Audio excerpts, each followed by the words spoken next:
I was just making sure that I've got everything with me in terms of water, drinks, and everything to get me through a long 3.5 hour session. Thank you. So we are now live on YouTube.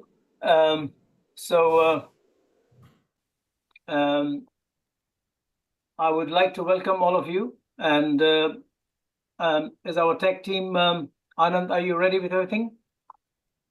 Yes, sir. Thank you.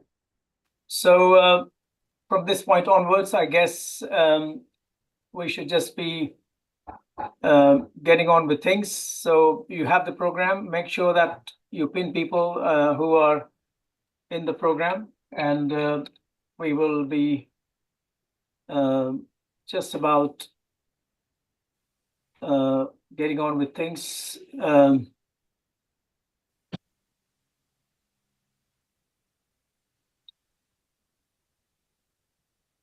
Right.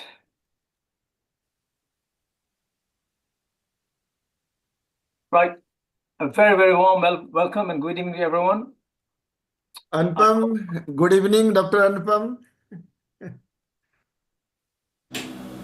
Very good evening, sir. Thank you so much. Could I Today please evening, request? this is the Ladies' Day. There are two more ladies today evening. Well, thank you so much. Can I please request the faculty who are not on the inaugural panel to mute themselves, and Anand to make sure that faculty who are in the inaugural panel to be pinned, and I will now formally open the session, and let's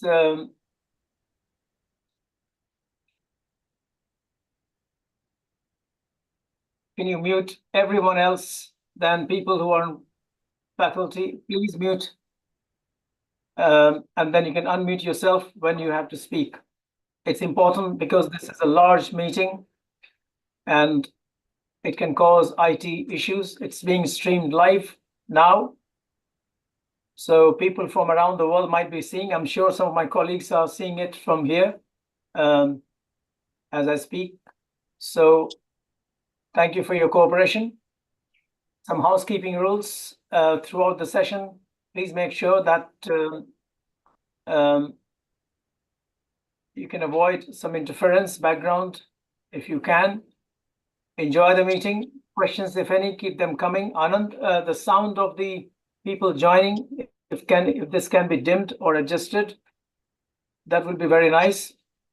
Faculty, if you have any issues during the session, please get in touch with our help team through the chat box, details of which you have, and you'll be contacted rather than making phone calls to each other, because we'll be live on cameras. Thank you. With these words, a very warm welcome to all of you. It's so nice to see so many people promptly at 6:30 p.m. in India. It's 6:32 actually, to be precise. It's 1 o'clock my time in England. On behalf of Hridayam Foundation, UK, India, API, and all its associates, including ICP and Indian Medical Association, the largest body of doctors, one of the largest bodies of doctors in the world, and Academy of Medical Specialties. I do welcome all of you to this end of year event on a very difficult topic called sudden cardiac death, sudden cardiac arrest, no matter how you want to spell it or say it. And with these words, we have about 27 minutes for this session, and we will try and wrap it up in about 25 minutes, so that in the last 2 minutes, we can have some music, which Anand is good at, and then crack on very promptly at 7 p.m. with our scientific content.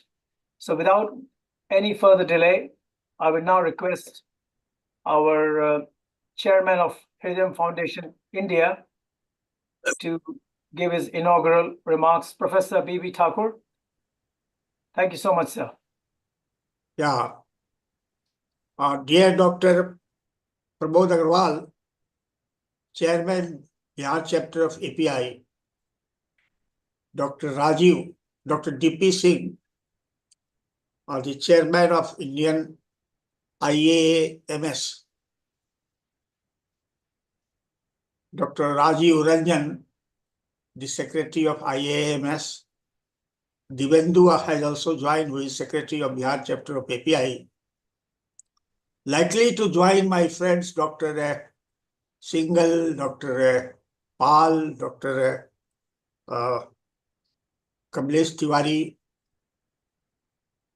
Fundamentally, the faculty at large, very erudite faculty drawn from across the world. Dear delegates and friends, I find Saligram, BP Singh, etc., the members of the governing body and faculty council of API and ICP, I welcome you all on behalf of Hridayam Foundation, India and UK. Without you, this program cannot be a success. Hridayam Foundation is and NBCC, that is North Bihar College of Cardiology, is a registered, fundamentally and in reality a charitable organization working for the last 2.5 decades, mostly treating the patients, trying to prevent the diseases by distributing these booklets and trying to educate our doctors, friends, junior colleagues through you all and help mitigate the different diseases. What we have decided, what you are seeing today is sudden cardiac death, oblique arrest, oblique heart attack. We are not going to discuss about heart attack today, but there is a very thin difference between all these conditions. I'm very sorry to report to you that today, this morning only, when I got up and I saw the Times of India, I found that a third-year BSc student from Maharashtra, he died there in the examination hall. He had cardiac arrest, but he could not be brought to the proper place. Then a doctor's son, young son, has also died. So sudden cardiac death is not a non-entity. Nearly 5 to 6 lakhs, 500,000 people are dying in India because of sudden cardiac death. And age is also not that big. We used to say that higher the age, then you are likely to die. But young people in their most productive, active life are dying. What's the reason? We have to ponder. Most of the reasons are known to us. But what are we doing? We are trying to educate ourselves. But of what utility? Until and unless we make the public a partner to our program, until and unless we make the public aware about what is happening, until and unless we make people trained to deal with such conditions, it's of no use to discuss all these diseases in such a forum. So this time only in CSI, it was decided that they will approach to 1 lakh people. I'm a country of 1.40 crores. So 1 lakh is not sufficient. So we have to make a concerted, in my opinion, we have to make a concerted effort to bring government, public, clergy, and all village leaders on one platform and make the things available, educate the people about CPR, etc., etc., which we are going to discuss in the next 2.5 to 3 hours time. Pollution is a great problem. The government is responsible. The bad lifestyle, alcohol, smoking, then increasing time to the computer and the TVs are also taking the toll. Less hours of sleep, junk food, insecticide, pesticides, etc., sound pollution, air pollution, these all are taking their part. So friends, I will not take much of the time. I can only tell you that we need to go to the villages. And we need to screen people at the proper time. If we screen people at the proper time, Hridayam Foundation is also doing one activity, that is hold meeting. We go to the villages and we examine the patients, everything free, for hypertension, diabetes, obesity, and dyslipidemia, and we advise accordingly.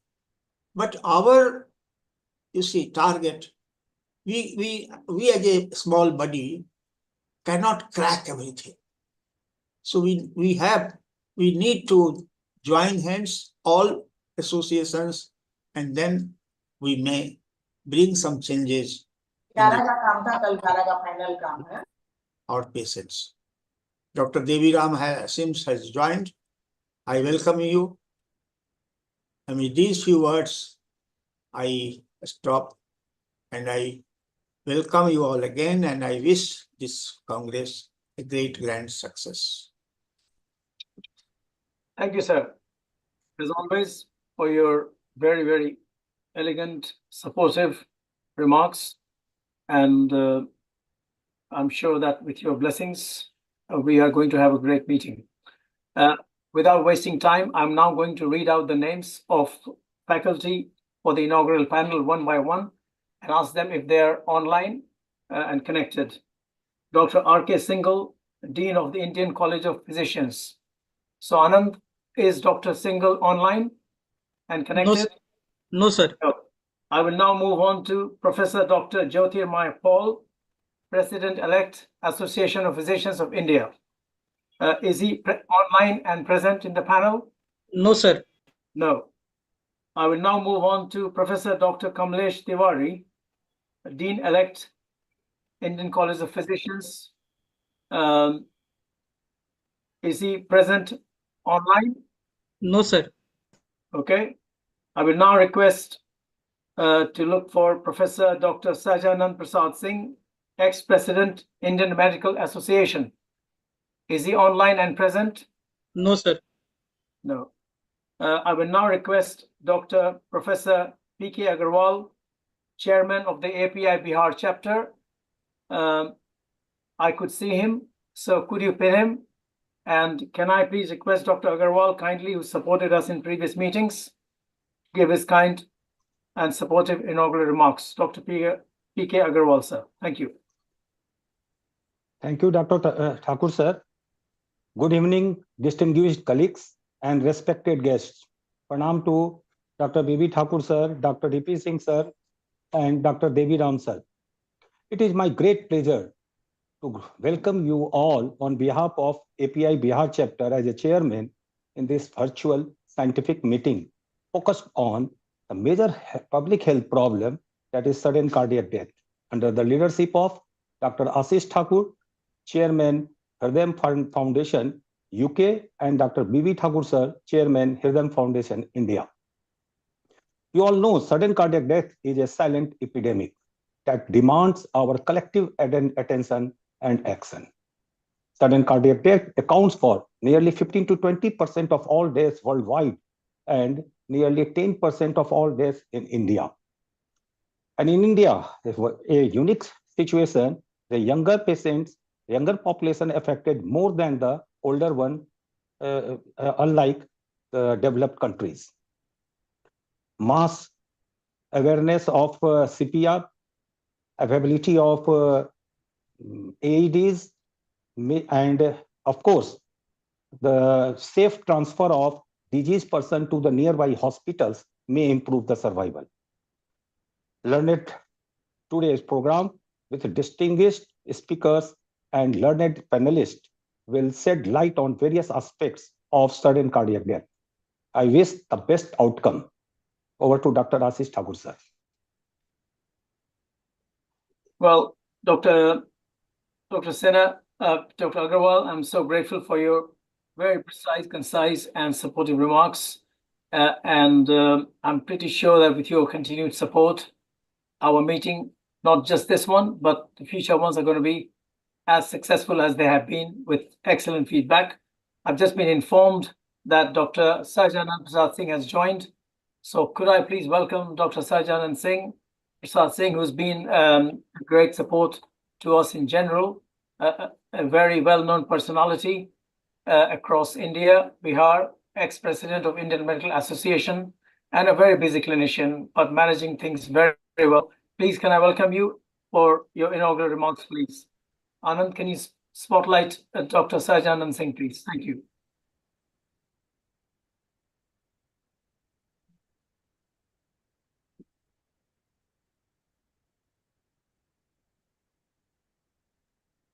Anand, are you online? Yes, sir. Yeah. Is Dr. Sajanand online? Yes, sir. Yeah. Could you spot him and so that he can?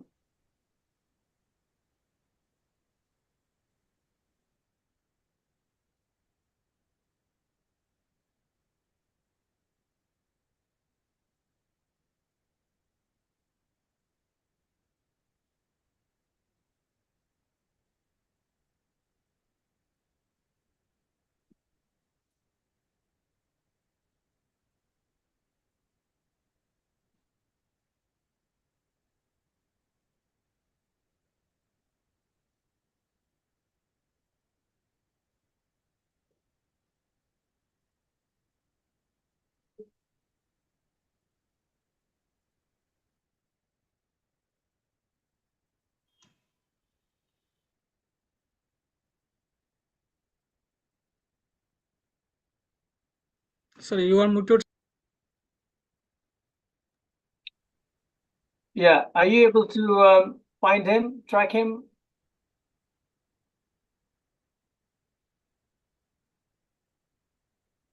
So we are losing time by the minute. So maybe I could take this opportunity then. And that's my executive right as a moderator, with permission from every senior person around. Could I please request Devi Ram, Dr. Devi Ram, who's been one of the most philanthropic personalities I've come across, and who supported Hridayam Foundation's causes across the board, to just speak a few words in support of this program and inaugural remarks, although he's a panelist in the last session. Professor Devi Ram, sir, if you're around, just a few minutes.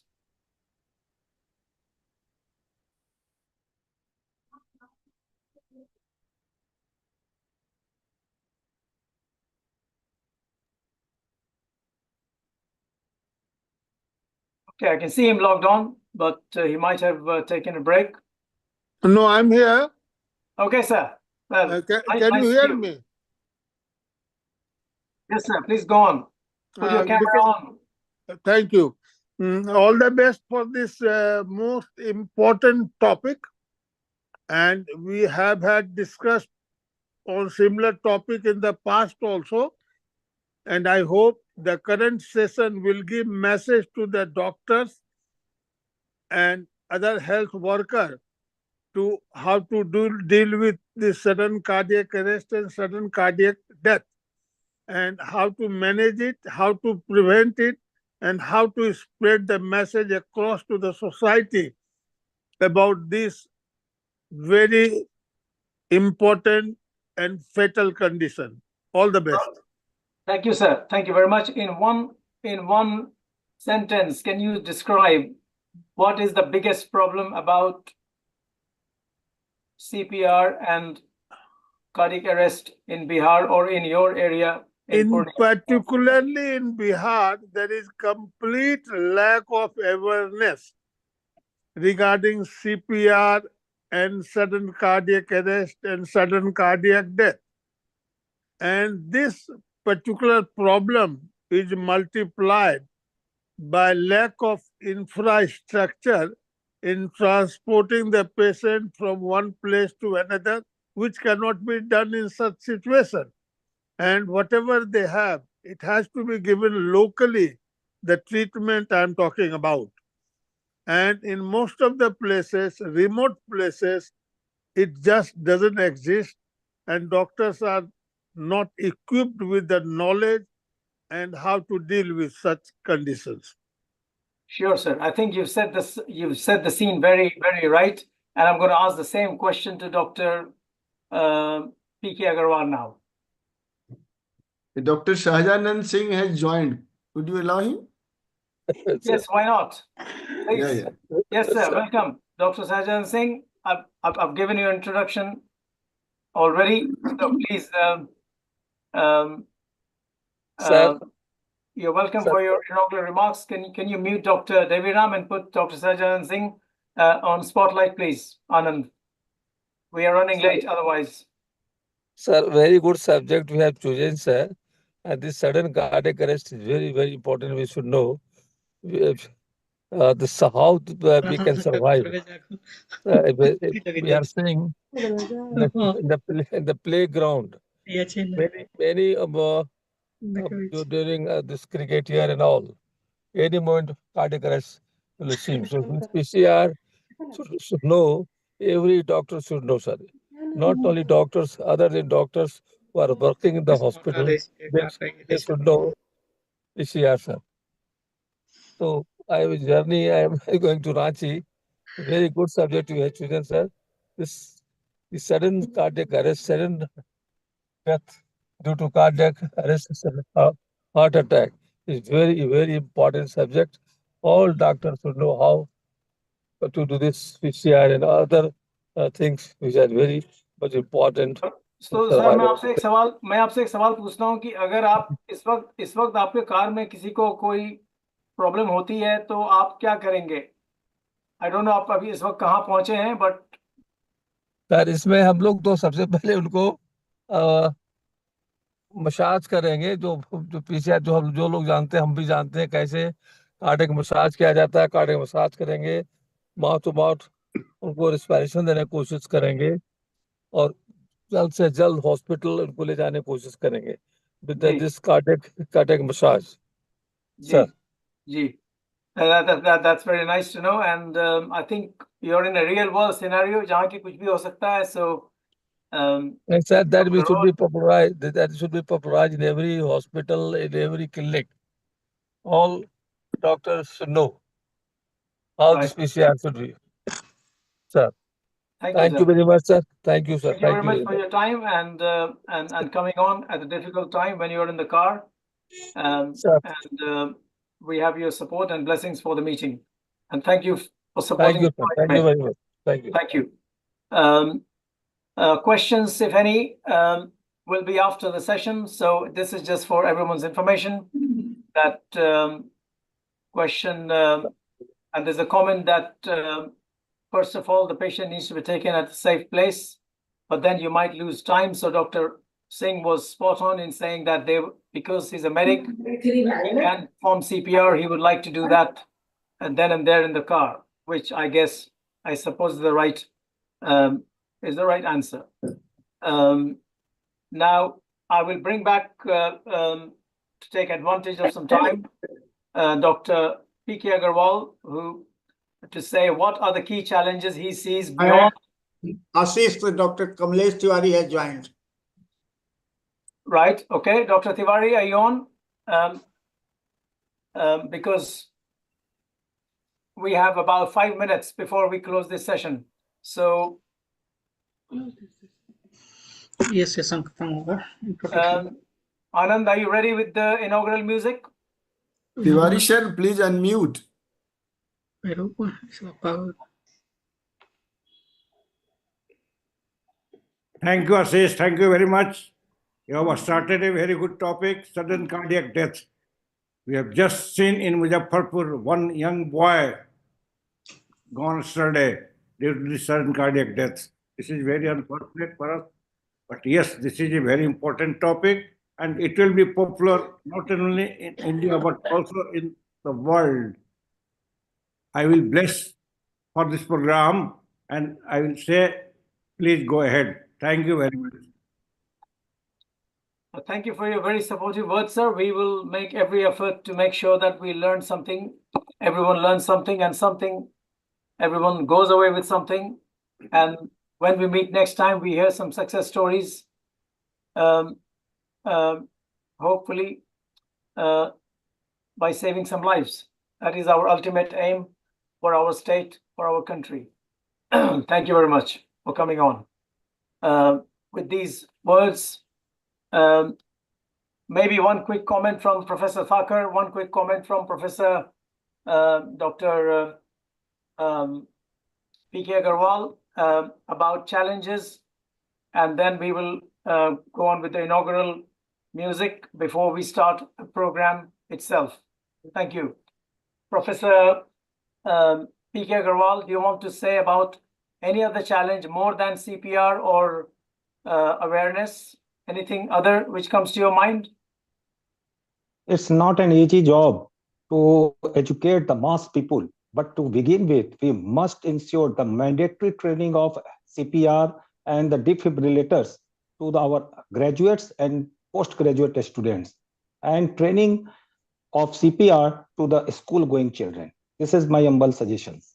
Whatever is being talked, being said is right, but the apathetic attitude of the doctors, of the society, and the people at large not to learn, not to follow, is the greatest hindrance in success of any program, including CPR. Ajay is sitting there. Ajay has been advocating CPR. But theoretically, he might pat his back that he has done a lot of programs. But until and unless every society, every sector of people, police, governance, medical students, other students, public at large, with supply of AED is done, we will not possibly be able to save lives in future. Well, sir, thank you very much for these remarks, which I think is setting the right tone in which we are going to go forwards. And in the next 1 or 2 minutes, I would just like to thank everyone in the inaugural panel. And can I request now Anand to play our inaugural Saraswati music, please, before we crack on with the scientific program. Dr. Ashish, Yes, sir. while we are talking about the training of these people, most of the ambulance persons in India, whether it is by NGO or by private or by government hospital, none of them know anything about CPR. Yes, sir. You will have a chance to speak in your session, sir, and expand your thoughts.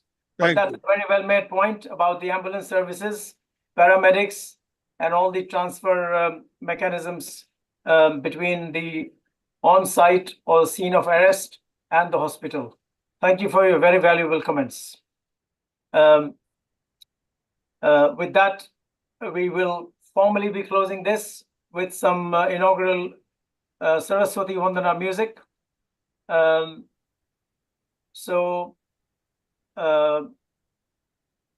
you get on with this, Anand?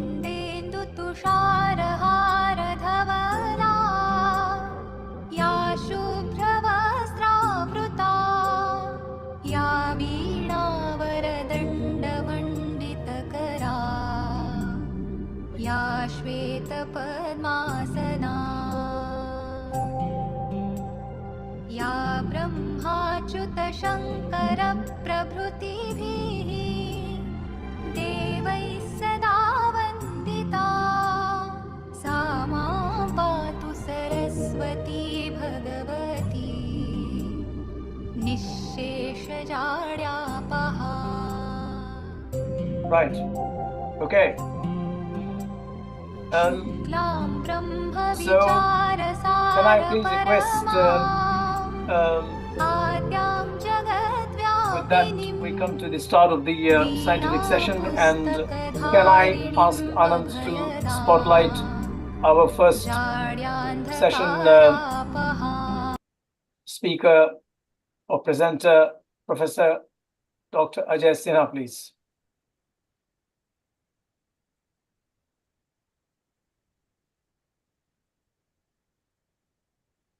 Thank you, Assis.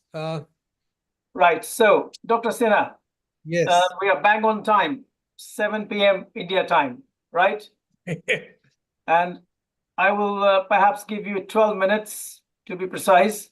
Yes. You know that you were a big part of the program we had done in January as sudden cardiac death part 1 with a slightly different, slightly crowded program. But we see you in Bihar as somebody who is championing awareness about cardiac arrest and cardiopulmonary resuscitation. So I've got a very straightforward question, nothing very complex, but do we think we've made any progress between January and now? If yes, then what? If no, then why? Very good question you have asked. 12 minutes, sir. Sorry? 12 minutes. Thank Yeah. you. But see, the problem is that we have progressed, no doubt about it. Progress in terms of, awareness, more learning, and possibly availability of defibrillator. It was very difficult, like trying to motivate people, government and various organizations. Rajiv is visible here. Me and Rajiv, hello sir, good evening. Hi. So we fought together to get one defibrillator for Sanjay Gandhi Udyan, and we were successful. So the first defibrillator came to Sanjay Gandhi Udyan, and it was kept there with a notice board stating that anybody who falls, who has these problems, should contact the concerned person and get the defibrillator. And what we did was we trained the Udyan employees, the officers over there, the security over there, and the lower staff also. So we trained about, say, maybe 50, 60 people. Dr. Rajiv was there with me in all those. He's evidence to whatever we have done. So that was the addition of first defibrillator in public place. You can imagine what is the state of affair here. So we are not proactive. What in last couple of months, what we have been able to do is we have sensitized public. There's no doubt about it. Police is sensitized, ambulance drivers are sensitized, nurses are sensitized, paramedics are sensitized. So we have done some kind of motivational work for them. And I have, worked with all district administration. There are some district magistrates who are very, very, proactive, like DM of Muzaffarpur when I went there, Betia, then Purnia. They were very, very, concerned about this problem. So awareness has definitely increased. There is no doubt about it.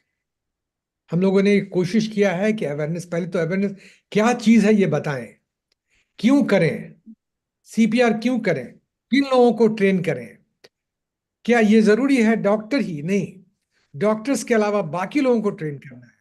We have to train all those people who are non-medical, because if we about 1 to 2% of our population in countries knowing the CPR, this is very shameful. So in Bihar at least, in Patna at least, we have been trying to make them aware that what is this, What is the importance? This is not a rocket science. This is a very simple methodology which can save life. And if you do it properly, then 2, 3, 4 out of 10 can be saved. And if you have defibrillator, I explained, like, today also we had a program in our hospital, Medanta.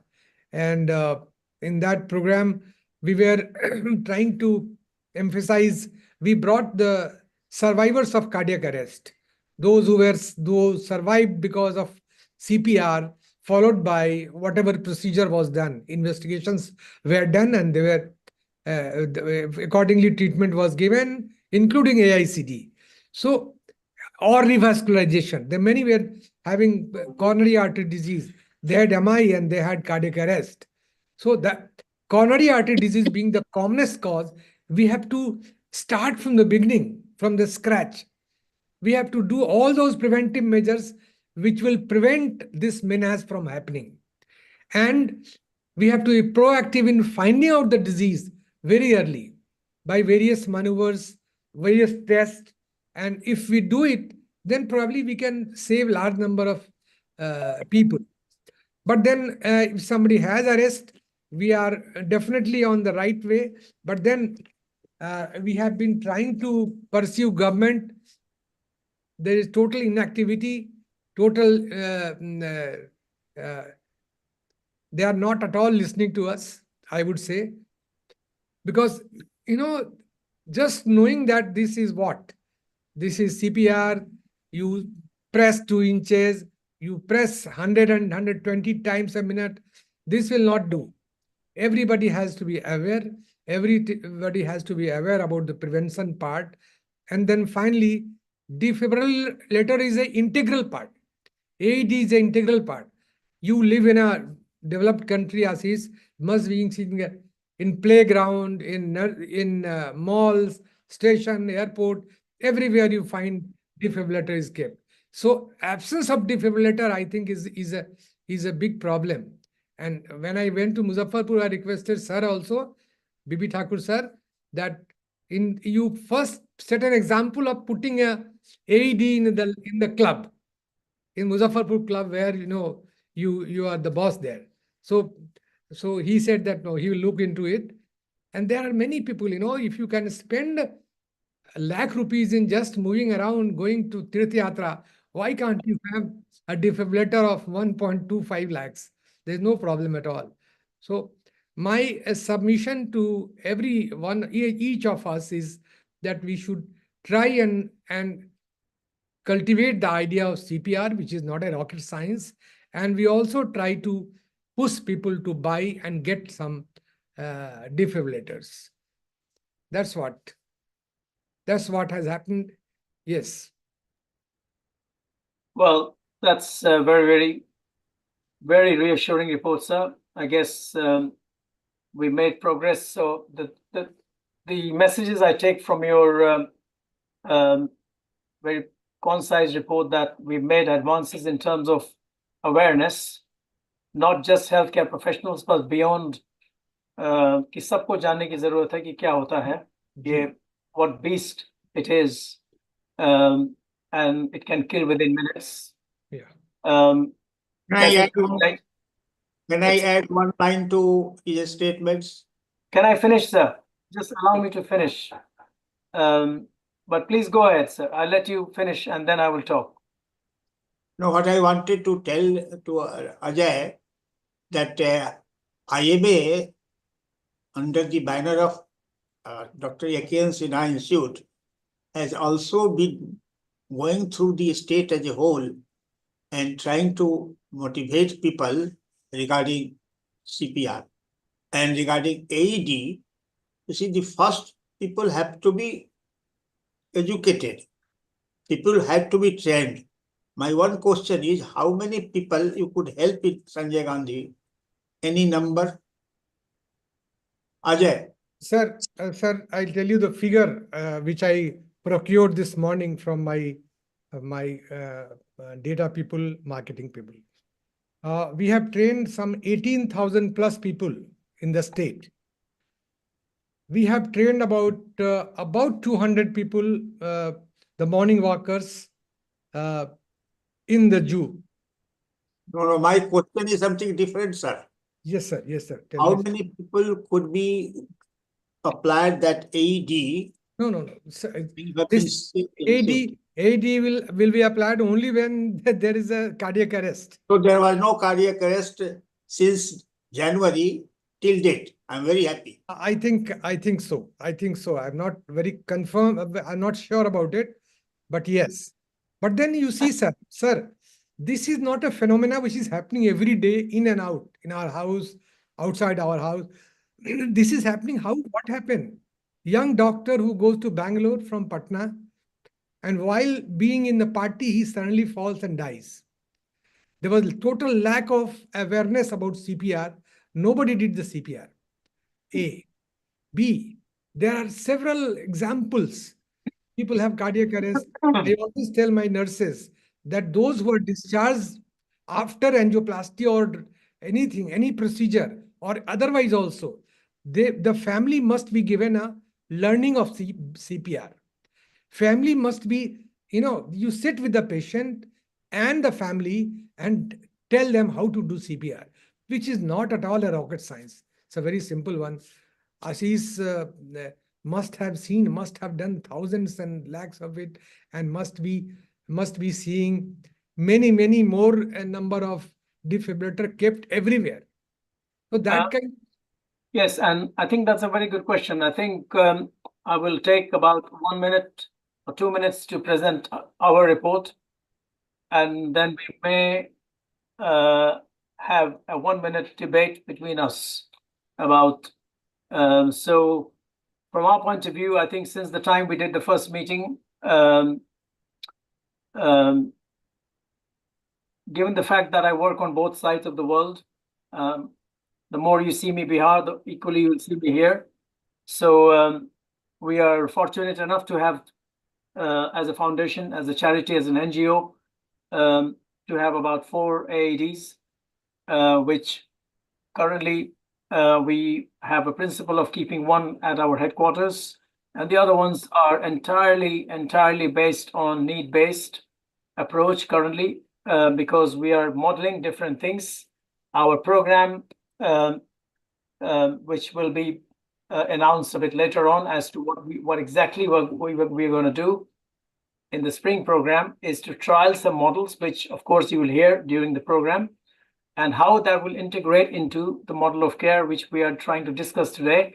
At the end of the day, this is such a beast that no matter where you live, where I live, it doesn't really matter. You'd be shocked to know that the uptake of public use, public access defibrillators in United Kingdom is 1 in 10.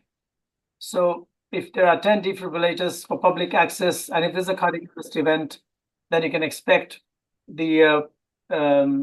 somebody using it less than or 10% approximately. And this is validated data from Research Council UK. We don't have similar data from India. It may be higher depending on which location, etc., etc. So yes, we have made substantial progress, I would say, even if, this is a phenomenal number. I must congratulate you and all your team on behalf of everyone who's present here in the meeting, to be leading this initiative, training these about 20,000 people equivalent, about the awareness of resuscitation, and of course using AEDs and getting the one installed. Actually, that is the biggest challenge.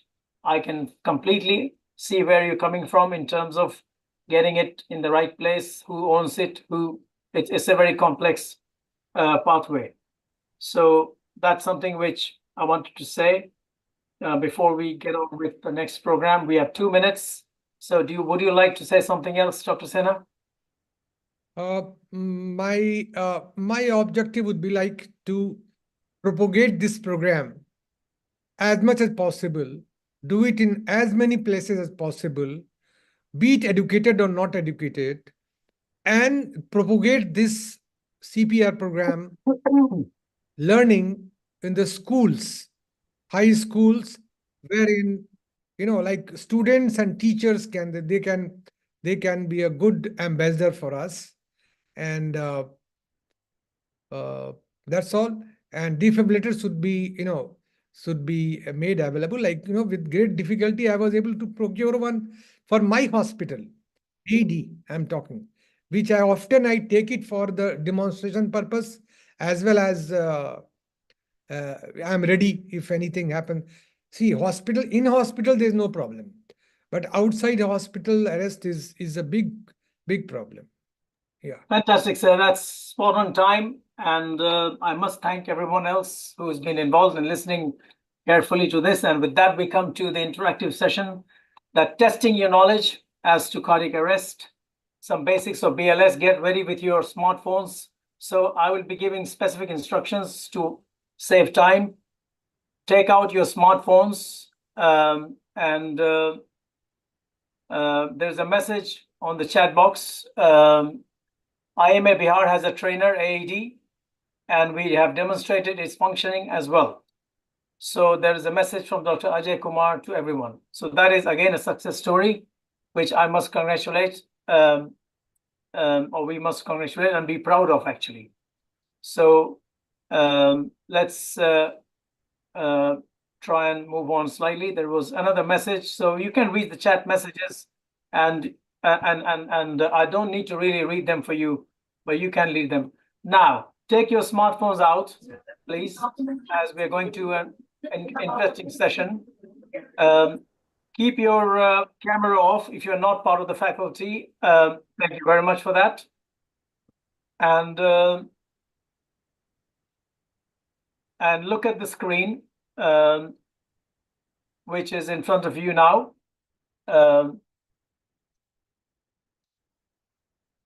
And you will see that something like this comes up. Anand,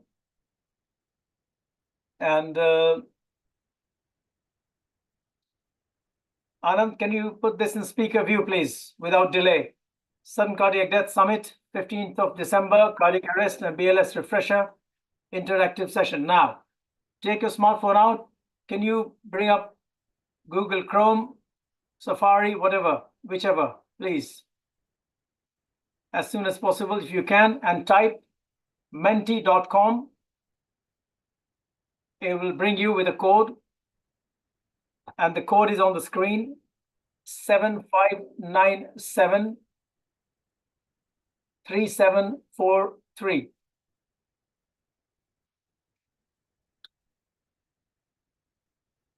So if that can be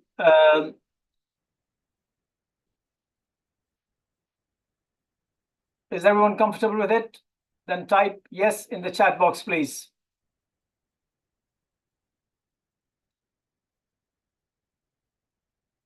Okay.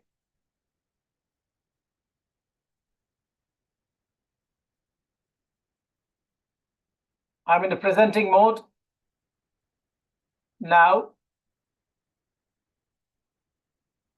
Okay. So menti.com 7597 3743. It will come on every slide, and let's get on with this. Please, someone who's made this scribbling on the screen, please, can they make out? Can they take out, please? Otherwise, this will keep on coming. It was a cheeky thing. We don't like these sort of things. Sorry. Okay, please type the name of the place or city you are joining the meeting from. This is just to practice. There's no need to type in the chat box. Look at your phone screen and type on the screen in the box. Again, someone is trying to create some drawings on the screen. Please avoid that.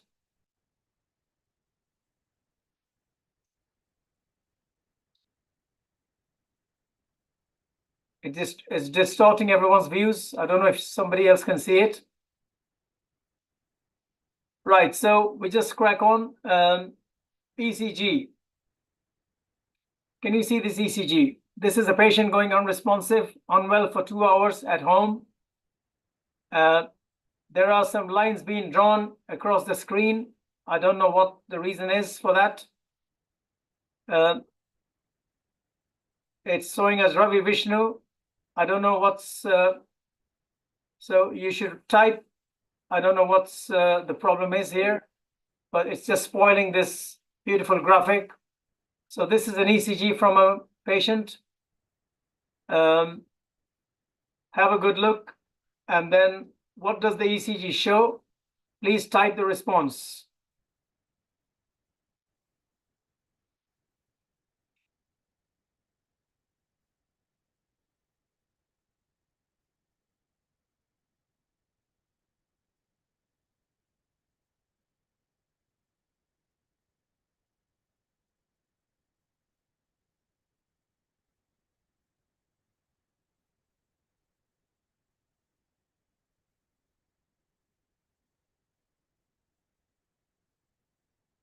Is there a problem in people having this on their screen?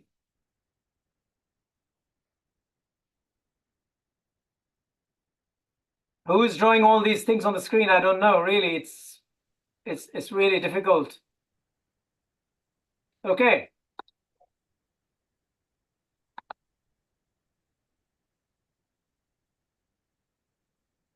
Right, the right answer is all of the above because this ECG here is sinus rhythm by a run of VT before degenerating into ventricular fibrillation.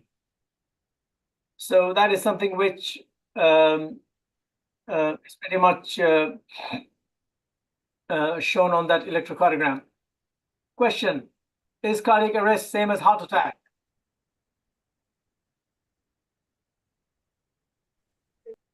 People can still join this session, menti.com, code 7597-3743.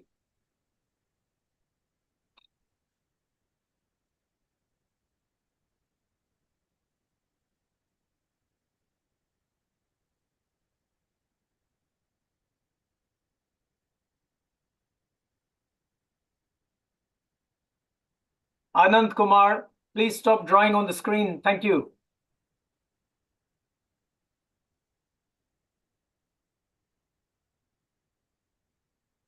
Okay, so that is the right answer. Thank you. Cardiac arrest is not the same. Mahesh Kumar, please stop drawing on the screen. Thank you. Moving on, out of hospital cardiac arrest. How many? This is a very important slide. How many cardiac arrests occur indoors versus outdoors or in public spaces? You will have options on your phone screen.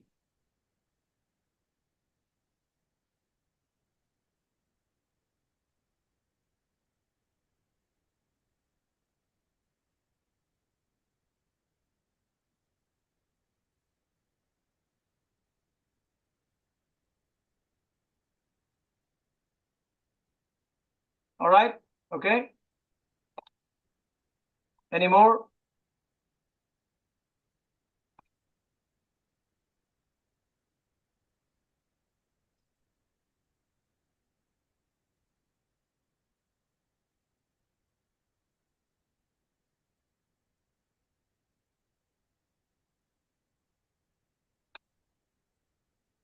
Right, great stuff.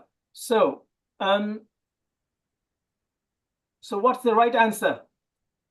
The right answer is that up to 80% of cardiac arrests which happen outside the home or outside the hospital, sorry, I apologize, are actually within homes or office spaces. So imagine how difficult an area this is.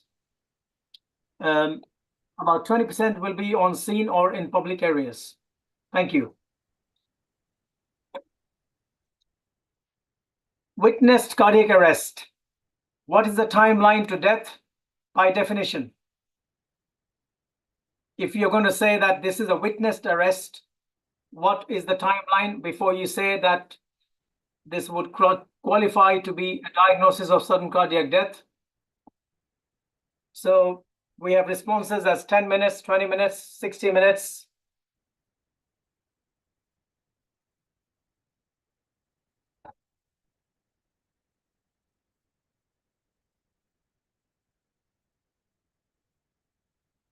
right? So if it's witnessed, then if the patient dies within an hour of the event, that's the right definition. It's not 20 minutes, it's not 10 minutes, it's not 30 minutes. It's an hour. Thank you. What about what unwitnessed? Timeline to death. If someone hasn't witnessed anything and someone's been collapsed for some time, possibly for a period of time, then where is the agreement and consensus around that? What should we say? 3 hours, 6 hours, 12 hours, 24 hours. But great, good going. I think we have 66 people joined in. More should be interacting, I guess. So you still have time. Menti.com on your phones and use the code 75973743. That will bring you to the current slide or current presentation, which is on the screen. We have only 10 people who are currently, or 11 who are interacting. So, which is, I'm not really sure why. But, so the right answer here is 24 hours is the time limit. It can't be 3 hours, it can't be 12, it can't be 6. So the right timeline is 24 hours.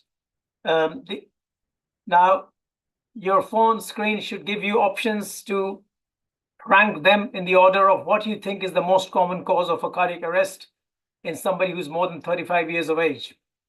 And you have options in front of you. Please mark them in the right option as you think is the option. Okay, keep going. So somebody says the first and the most common reason is valvular heart disease. Keep going, please.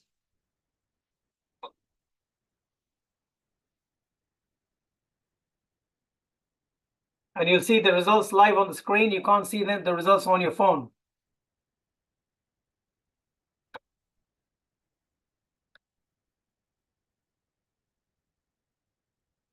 Thank you. We have about 15 and 4, 20 minutes for this session. So hopefully we should be doing okay.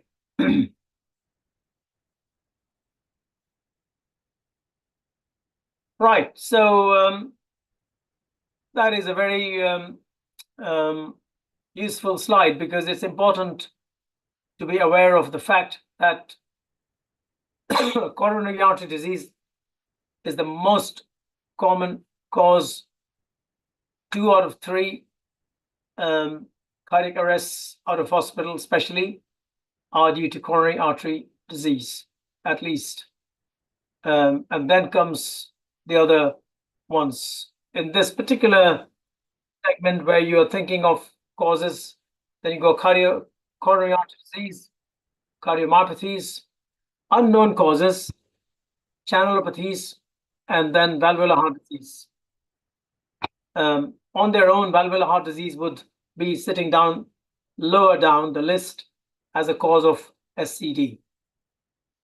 Now, what about patients who have any symptoms before they have cardiac arrest? Do you think people have, I mean, the notion that people suddenly drop dead has been disappearing for a good few years. It's being widely recognized that people will have something to feel before they actually arrest. So what's that general from these trials and studies we've had so far?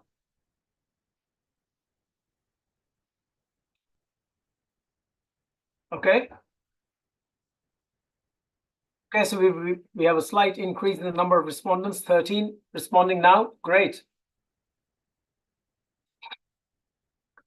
So as a good refresher, about 50%, at least half of people will have a premonitory symptom. Now, 2/3 is not the right answer because otherwise you'd be able to take everyone to the hospital if they're saying something. I'm not well, I'm not well, I'm not well. You'd be worried. So it's just about 50% will give you some history that, you know, the family will give you some history. Somebody will tell you something about not being well, feeling of impending doom, some chest discomfort, some breathlessness, some indigestion, some weird symptoms, etc., etc. Thank you. Public access defibrillators.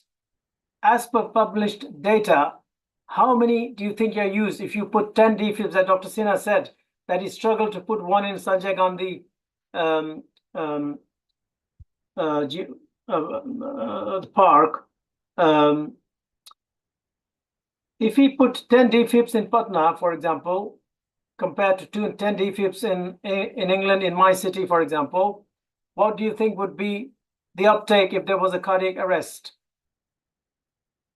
How many people will run out and get one? This is from published data from Research Council UK.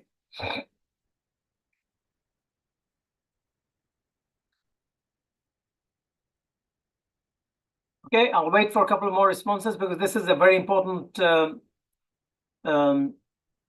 refresher question. OHCA just simply means out of hospital cardiac arrest. Right, so the grim reality is that no matter how many defibs you might have around, the uptake is no more than 1 in 10 so far. So you can see that the relevance, why are we putting so much of emphasis and relevance on this? But still, it's just 1 in 10. How do you think that if you approach somebody, how many might have shockable rhythm?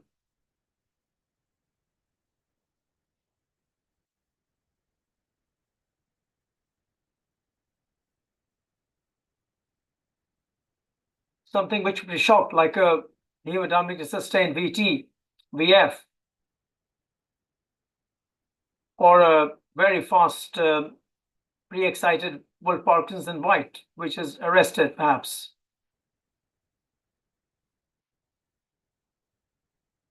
Something you could shock out of.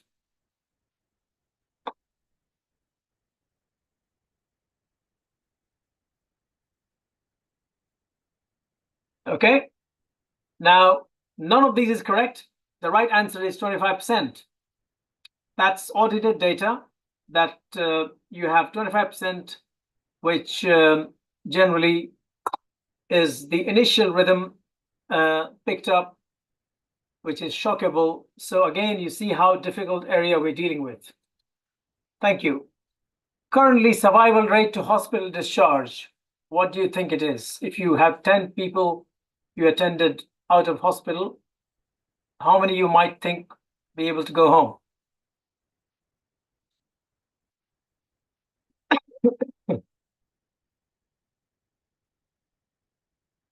All right, keep coming. 2 in 10 means 5%.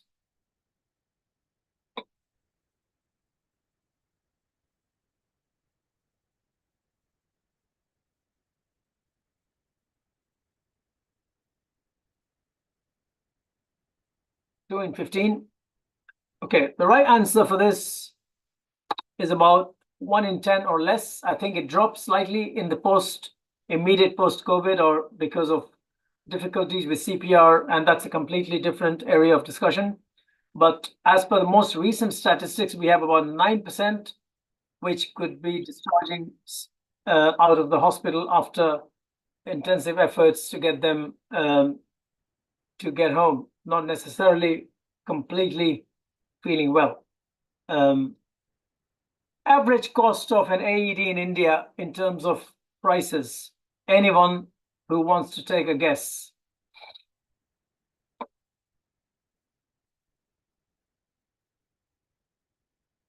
These are really expensive gadgets and devices, and in the background you have a Philips heart start defibrillator, which is one of the most common ones. The other ones are Mindray, which is slightly more expensive or similar.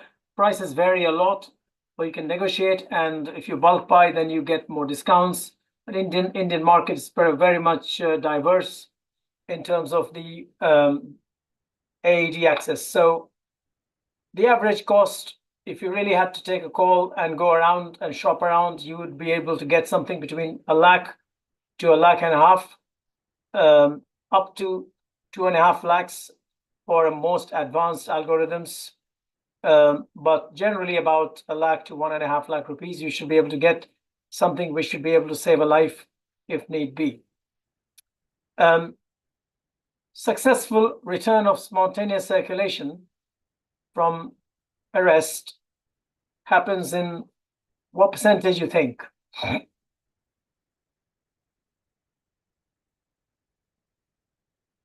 With the best of the CPR.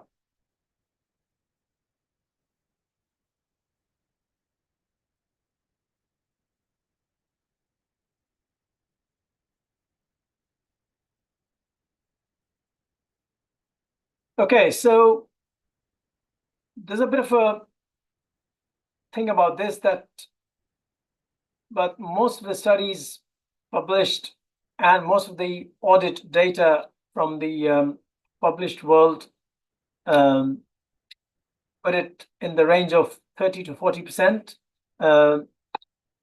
And that's the thing. So you can see that how intense this is, that no matter what you do, this is what will have return of spontaneous circulation. And in those who return to have a circulation, how many are conscious, you think? And the other category is comatose, which means they're not conscious, but still alive.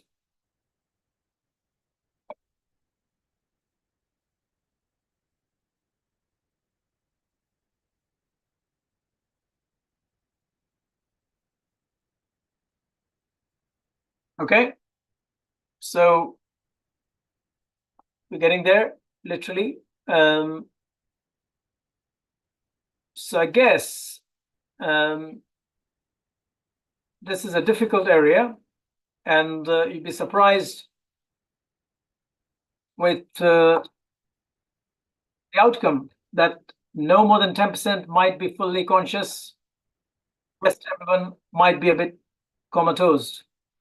So that really presents a very grim picture of what you may have to do to save one life properly.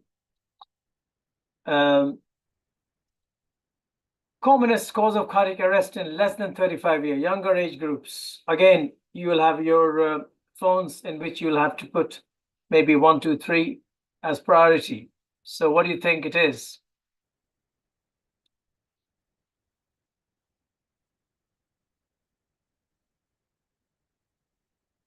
Okay.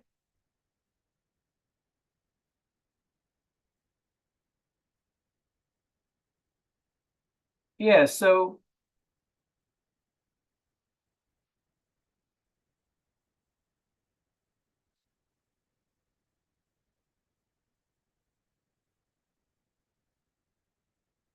thank you. We have about 8 minutes left, so we need to move on. The commonest reason in younger people is unknown, and channelopathies, cardiomyopathies, much less coronary artery disease, generally, in general, I'm saying, and then valvular heart disease.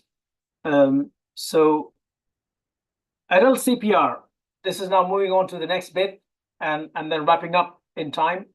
What are the first steps before you start CPR?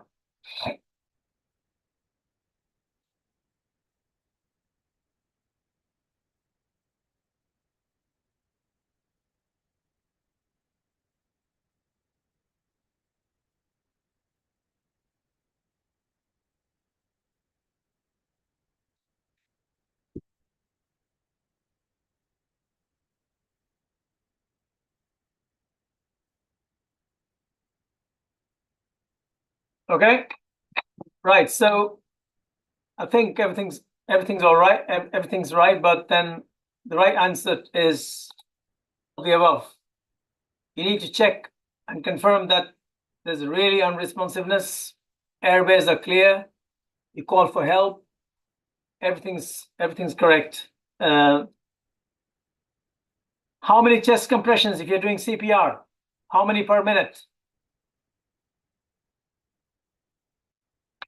That is the most important thing which will save life in the context of Anywhere actually, here, there, it doesn't really matter where you are in the world.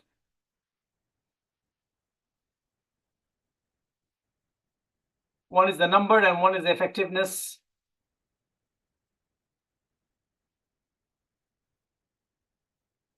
Okay.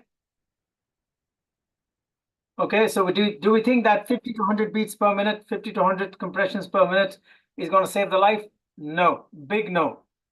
You have to have 100 to 200 beats per minute, or 100 to 200 compressions every minute. And that gives you the intensity that you might get fatigued out, and the number of people may need to be more, because one person cannot be going on, for a long time if you had a prolonged CPR scenario. Adult CPR, what should be the depth of compression to get the right compression of the ventricle in order to get some output if you're effectively pressing?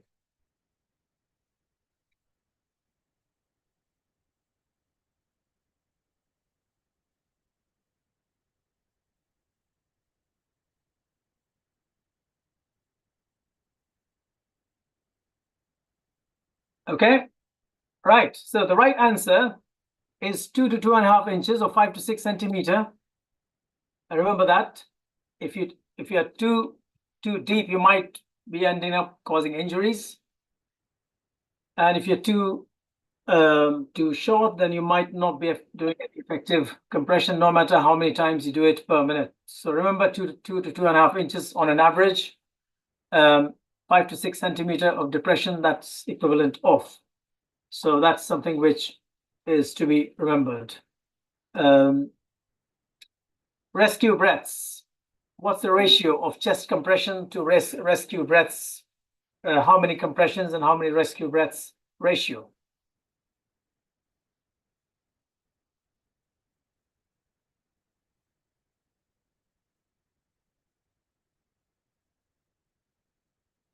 All right, keep going.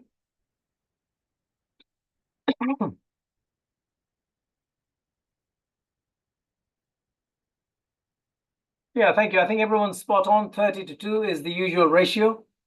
I wouldn't waste any time. This is standard CPR algorithm, which people are well aware of. So 30 to 2, 30 compressions, followed by 2 rescue breaths, and then getting on with the rest of things. Now, Miracle 2 score, I'm sure some of you would have heard about this. Which parameter can be difficult to establish at the scene of CPR? Just take a guess. I haven't given the options here, but the options range from, let me just move on to the next slide. Yeah. So in survivors, this is a score which came about a couple of years ago, and it has been extremely helpful. Is used every single day in intensive care units around the world if someone has survived cardiac arrest. So ignore the previous slide and think about this one, that what is Miracle 2 score about?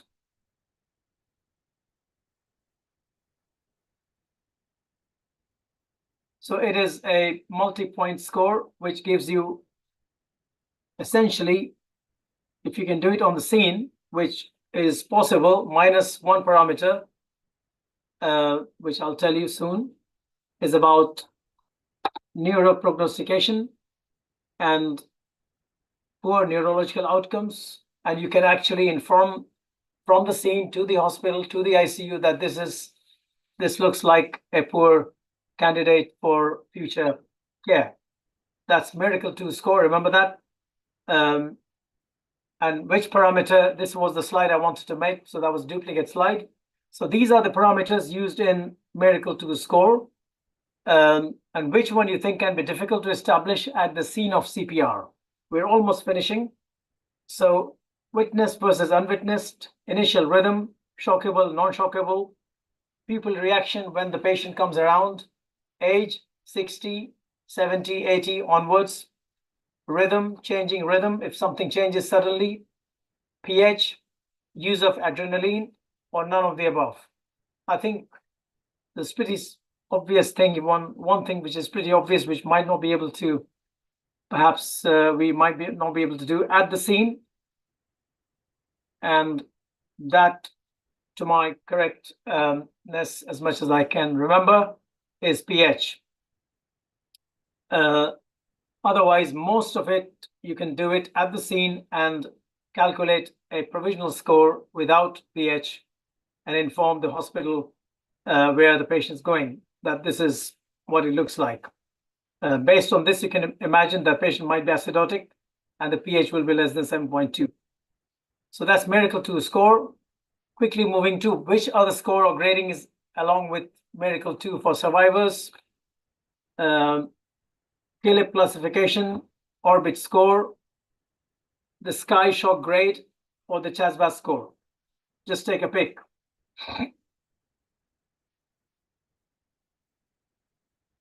Okay. I think we're nearly run out of time, so the right answer is the Sky Shock grade combined with the Miracle 2 score give you the best prognostic outcomes. CALIP is for post-myocardial infarction, pulmonary congestion. Orbit is for bleeding risk for atrial fibrillation, and CHASBAS is for atrial fibrillation risk, stroke risk scoring. Sky Shock grade is what you use for these people once they've survived. In combination with Miracle 2 score. And just to show you, this is how you calculate within a matter of few seconds on the scene, Miracle 2 score or miracle2.com or something like that. And then you can tell exactly what is the score. Is it too high or just about right? And these are the parameters, followed by the Sky Shock grade, which again, it's something which is more of a, and combined together, they give you some of the best options. So with that, I will stop sharing, and thanks for your time. That is extremely useful, and thank you for your time. We move on to the next and the proper session now, which is from ARREST trial, research to reality. So can we have the presenter and the two panelists, please? Anand, quickly. Thank you.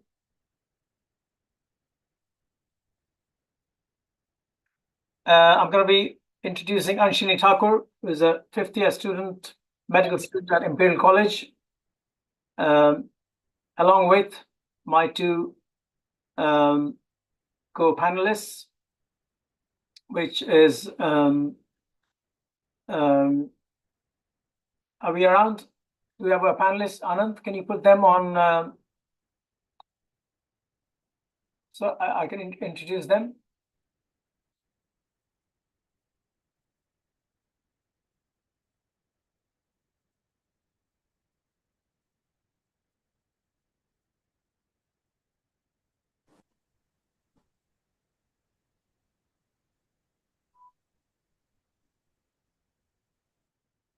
Okay, so can I invite Anshini, medical student, fifth year, Imperial College, UK, Dr. Satish Kumar, consultant cardiologist, Bokaro, and a very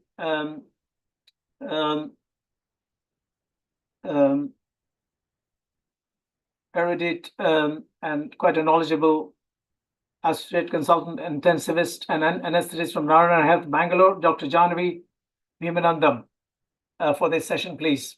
Thank you. And is Anshini on? Yep, I'm here. Yeah. Could you spotlight these people, please, and take everyone else off? So Anshini, Janvi, and Dr. Satish. Anshini, my question to you is, you've been through both the sites, you work for the foundation, you live in London, work in Muzaffarpur now and then, London, Muzaffarpur, Patna, etc., ARREST study. You know, what are your perspectives, and have you thought of something which would change things? Over to you. Thank you. Thank you very much. And thank you for everyone for inviting me to be a speaker in today's session. We've had some very interesting insights so far from all our esteemed colleagues who have mentioned that one of the main things is a lack of awareness, and also the fact that people actually can't get the patient to a centre of care or a hospital in time. So I'll be going through the results of the ARREST trial and also some potential initiatives that could be implemented locally to help tackle these issues. Can you see my screen?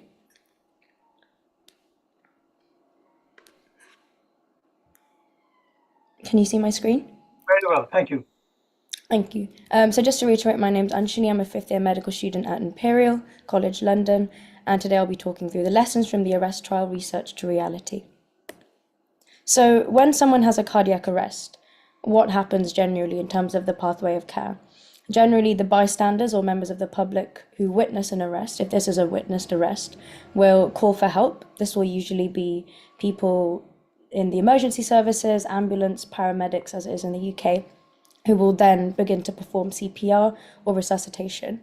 Once ROSC is received, or when the patient is ready to be transferred to a high level of care, they will either be transferred to a secondary centre, which generally includes a basic emergency department or an ICU, or they'll be transferred to a specialist cardiac arrest centre.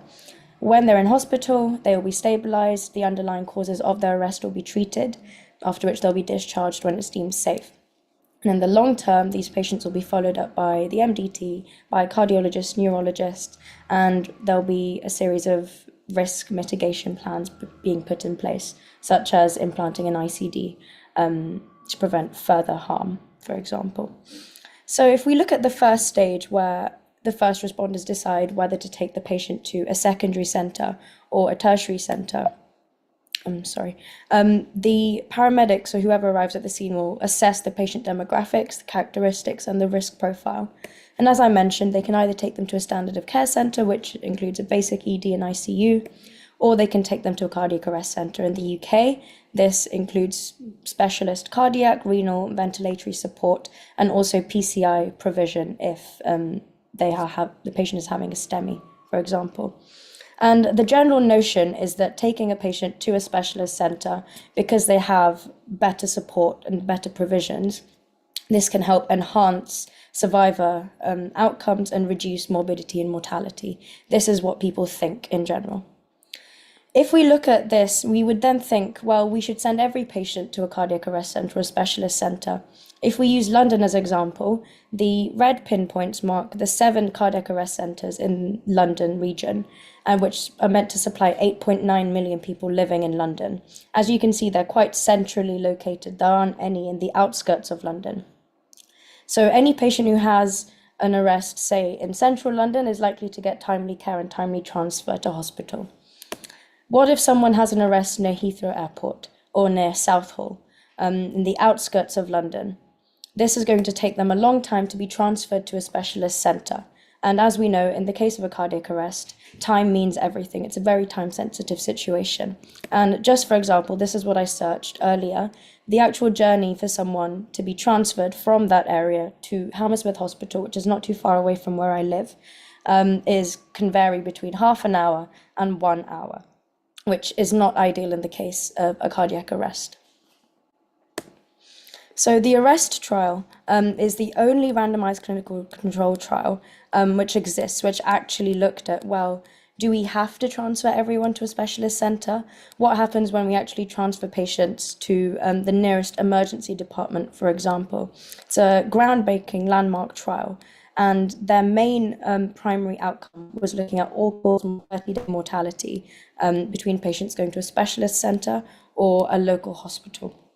In this study, it's also important to note that STEMI patients were excluded, as they would require transfer to a specialist centre by default because they would need PCI or angiography.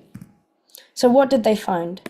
Well, they found that whether a patient was transferred to a specialist centre or they were transferred to the nearest hospital, there was no difference in mortality beyond 30 days, which is a very big finding because it challenges this notion that you have to send someone to a specialist centre. Then if we look at which patient groups would benefit from different locations of treatment, There was no difference again in mortality regardless of patient age, patient characteristics, arrest characteristics, and everything essential. The hazard ratio, the risk ratio was 1. So what does this mean? It means that transferring to the nearest emergency department does not adversely affect mortality. But it's also important to note that those who are admitted to a cardiac arrest centre had higher requirements for specialist and invasive support. Now, this just could be because of the fact that these centres tend to have lower thresholds for more specialist interventions. But at the end of the day, this did not improve outcomes beyond what someone going to the nearest emergency department would experience. So this landmark trial was performed in the UK, in London, one of the busiest cities in the world, and the success was underpinned by the efficiency and the rapid response of the ambulance service and the high-quality pre-hospital care. It was also made very clear that the findings from this study are applicable to densely populated urban cities which have variable transit times, as any big city in India, for example. And another key thing that made this successful was the fact that road users in the UK tend to appreciate the system of the blue light and the emergency services. They're more likely to give way to emergency vehicles when they see them coming past. Now, if we were to perform such a trial in India, for example, we are aware of the fact that there are very, very congested roads. The traffic system may be quite inefficient. And in general, it's been mentioned before as well, there's less understanding from people about the time-sensitive nature of such emergencies, which would actually impact the ability for the patient to be transferred to the centre in time for adequate treatment. So we can expect a degree of delay then. If we've got a patient who's arrested in front of us, we can expect, okay, it's going to take a while for them to get to hospital. What can we do in the meanwhile? And this has been reiterated several times as well. We have to focus on CPR and AED use as well. And once the emergency services arrive, then we can prioritize transfer to the nearest hospital, which has an ICU. How do we, ensure people are able to perform CPR or use AEDs? Key things are awareness, training, and funding for these training programs, which can include creating infographics, circulating things in the news, and specific training programs at places of work, for example. Just for comparison, I'm sure we're all aware of the smoking adverts that appear on TV programs or before movies in India, that smoking is injurious to health. Now, this is something that's very ingrained in our brains and in our minds, even though it's such a small thing that we may see at the beginning of a movie. Things like this, such as telling people what a cardiac arrest is, how to recognize a cardiac arrest, and how to do CPR would be very beneficial. And in the UK, they've done the same thing with strokes. They've taught everybody in the country, essentially, how to recognize the symptoms of a stroke and what to do if they think someone's having a stroke, which is to call the emergency services. These are just a couple of examples of what can be done to raise awareness of cardiac arrests. We can also look at introducing some community-based initiatives. One of these includes the local cardiac arrest networks, known as LCANs. This is just a hypothesis that we have come up with as a team. And this would essentially involve designated areas within towns, which are either streets or neighborhoods. And these would form smaller, locally based teams. Members of these teams would then operate and respond to arrests that happen in their locality or in their neighborhood. And there would be resources for each of these neighborhoods. The primary aim is to reduce the time to CPR, perform effective CPR to maximize the chances of ROSC. So if we go into the details of what this would include, as I said, you identify a hospital, a local hospital, which has, say for example, an ICU, or an emergency department, and then you define an area around that hospital. It can either be a single street of a few hundred meters, or it can be a larger area, such as a neighborhood or a region. But that central hospital has to be fixed. So you know that if anybody in that area has a cardiac arrest, they will be transferred to this hospital at some point. The teams would include a clinical team. This would include one nominated adult life support certified doctor, one other nominated healthcare professional, and one nominated anaesthetist or intensivist for airway management if needed. There'd be the bystander team, and these are usually the people who witness the arrests. this would be at least one nominated person per household or per building. So you know that in every family, in every place of work or every place of living, there is someone who knows how to recognize an arrest and knows what to do, which is to perform CPR. The awareness team would be 2 nominated clinicians otherwise, who would be responsible for educating members of the public on how to perform effective CPR and awareness about the network itself and who they can contact if someone in front of them is having a cardiac arrest, essentially. In order to perform resuscitation within these teams, you also need a resuscitation kit. Now, a key part of this kit would be an infographic which would tell people how to actually perform CPR, obviously translated to a local language. And this would just help someone in the moment actually perform CPR effectively if they don't know how to. Obviously, an AED would also be present. This can be a portable AED, or this can be one of the publicly accessible AEDs that are found in train stations, police stations, bus stops, hospitals, etc., as long as there's an AED within the region or the neighborhood. You'd also have an ambu bag, a face mask, and portable oxygen. You'd also then want to think about monitoring the patient. You'd have a pulse oximeter and a BP machine. And then if you think about the more specialist things that would be required, you'd want to do a 12-lead ECG to double check the rhythm and check for any other abnormalities. And you'd also think about having the adrenaline and amiodarone, which you would use if shocks were unsuccessful. And these would be supplied by the clinicians in the situation. So in summary, what would the pathway look like if someone were to have an arrest in a neighborhood? The patient would arrest. The bystander, if it's witnessed, would call for help. They would alert the local arrest team, so this would be the clinician, and the emergency services as well. The bystander would then commence CPR at a 30-to-2 ratio, and then the arrest team members, the clinicians, would arrive with the resuscitation kit and lead the resuscitation scenario. The ambulance would then arrive at some point, we're not sure about when. They would take over the resus and decide where to transfer the patient.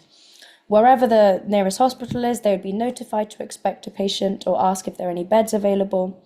Patient would be transferred and resources would then be sanitized for future use. If we look at in the ALS pathway, where would different people be involved? If we divide the pathway into 2, you can see that the bystanders would be involved in the initial bit, in actually recognizing someone's having an arrest and performing CPR, then the clinicians would be involved in actual escalation of care. So even though this seems like quite a promising way and to actually perform CPR, to perform resuscitation in the community, what are the key questions that we still need to answer? Where do we actually place this resuscitation kit? What's the best accessible place to actually retrieve it from? Levels of communication. Who needs to be talking to who? Who needs to be communicating with the hospitals to tell them to expect a patient? And again, this sense of urgency, people knowing that, we have to act fast, we have to act within minutes. Can this be guaranteed? We're not too sure at the moment. In some places, it might just be easier to take the patient to the hospital rather than call the emergency services. And in that case, do you stop? Do you perform CPR? Or do you just take them there? And then whatever needs to be done can be performed in the hospital. That's something that needs to be considered on the spot. Bed spaces in the hospitals, we can never be certain. And then again, you can teach people CPR, you can teach people about these networks, but what's the guarantee that they will remember what to do if an actual situation like this occurs? The opportunities, as I've said, we want to maximize the chances of ROSC with swift initiation of resus. We want to reduce morbidity and mortality. But at the end of the day, this program will be based on volunteer work. It would be clinicians taking out time of their day and committing to something else on top of their busy clinical schedules, which may not be guaranteed and may mean that they take it less seriously as well, as it's not their prime core commitment or their job. Everything costs money, everything takes time, everything takes resources. The resus kits would have to be bought, maintained regularly, depending on how frequently these arrests occur. And at the end of the day, if people don't remember how to do things and what to do in these scenarios, then it's a bit futile. So it may not be as cost effective, especially if we're not seeing that many arrests happening in the community. And at the end of the day, the big thing is that this only applies to witnessed arrests. There's nothing you can do about the unwitnessed arrests that occur. So in conclusion, the ARREST trial shows promise in hospital cardiac arrest management. We've acknowledged a series of limitations which prevent timely transfer to the hospital of a patient. And there is a need for enhanced control of pre-hospital management prior to the paramedics intervening. The LCANs, as we've mentioned today, and these such pathways can be a way to maximize intervention in that golden hour. But going forwards, we can only test this, the feasibility of such a program by running trials in local low-risk areas and demonstrate feasibility. Thank you.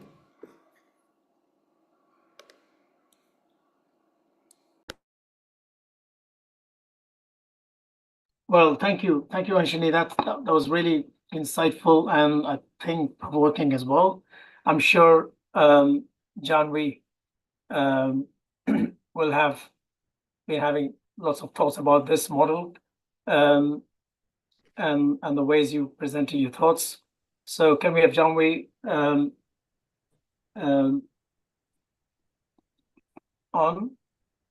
Hi, good evening. Am I Hi. audible? Yeah, so this Do you seems to think, be, my question is, what you've heard so far, do you think any of it's going to work at all? so coming to the Indian scenario, I would say the limiting factor is we do not have paramedics who are trained. We have ambulance drivers who are essentially that. They are drivers. They are trained to bring the patient from that location to the hospital. So this entire process of good pre-hospital care, meaning you start the CPR, you do the resuscitation, you check the ECG, you decide which center the patient goes to, all of this requires trained personnel, which we do not have at present, at least. That could be changed later, but at least at this point, we do not have trained personnel who are going to take care of the patients who've had an arrest out of hospital before they can actually reach the emergency department. And like she had already mentioned, the traffic rules and the ability of the people to actually move away when there is a siren blaring is not particularly present or a positive thing in India. Ashamed to say it, but it is true. Not gonna say anything against it. Then even the ambulances that we have, most of them are pretty much only equipped with an oxygen cylinder and a regular Hudson face mask just to provide the oxygen. We do not have any other extra equipment that the ambulance services in London have used. Neither do we have the drugs available. Not all ambulances, I'm not generalizing this, but most of the ambulances. And the last thing I would want to put across is, it's not that they've taken the patient to just another regular center. These centers have a good emergency department. They have an ICU backup. So they might not be very clear cardiac care centers, but they have enough manpower. They are a multidisciplinary team and they've already been recognized. The ambulance services can take the patient there and the patient would get the basic support that is required, which is a difficult concept in India because if we think about the closest nursing home, let's say, if that is a thing, not all centers are equipped with an emergency team, with an emergency physician, an intensivist, an anesthesiologist, who's going to take over the post-cardiac arrest care.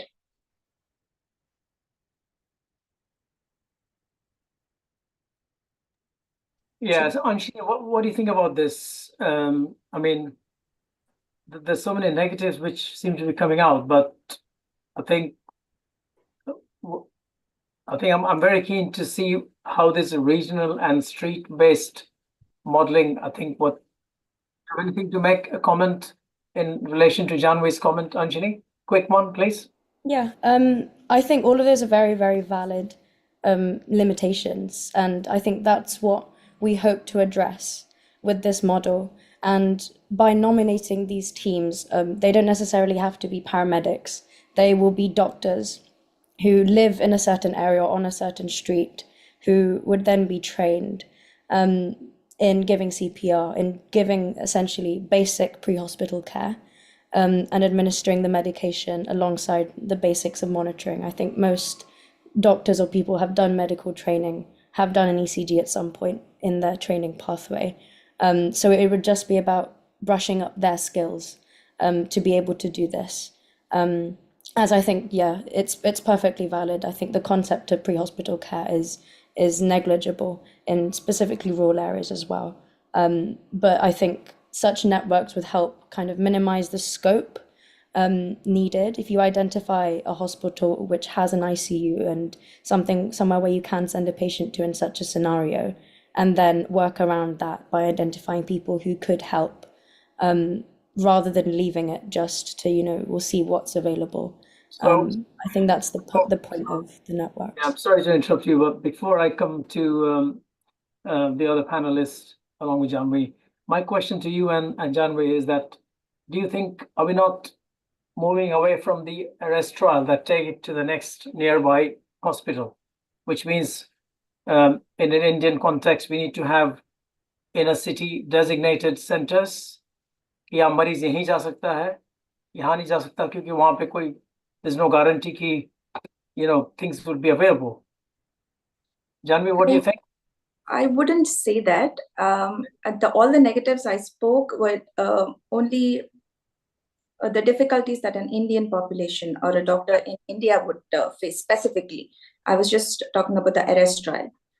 Coming to the program that she talked about, I think it's a very promising idea.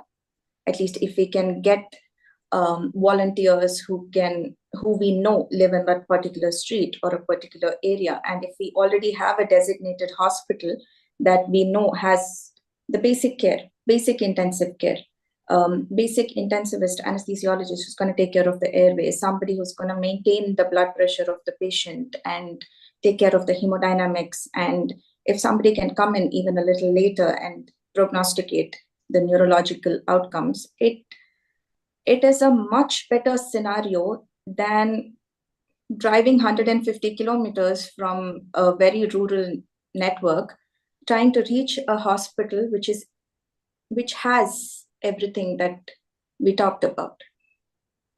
Getting basic care would actually be much better for the patients, especially in a rural setup where it's practically very difficult for them to reach a tertiary care center in time.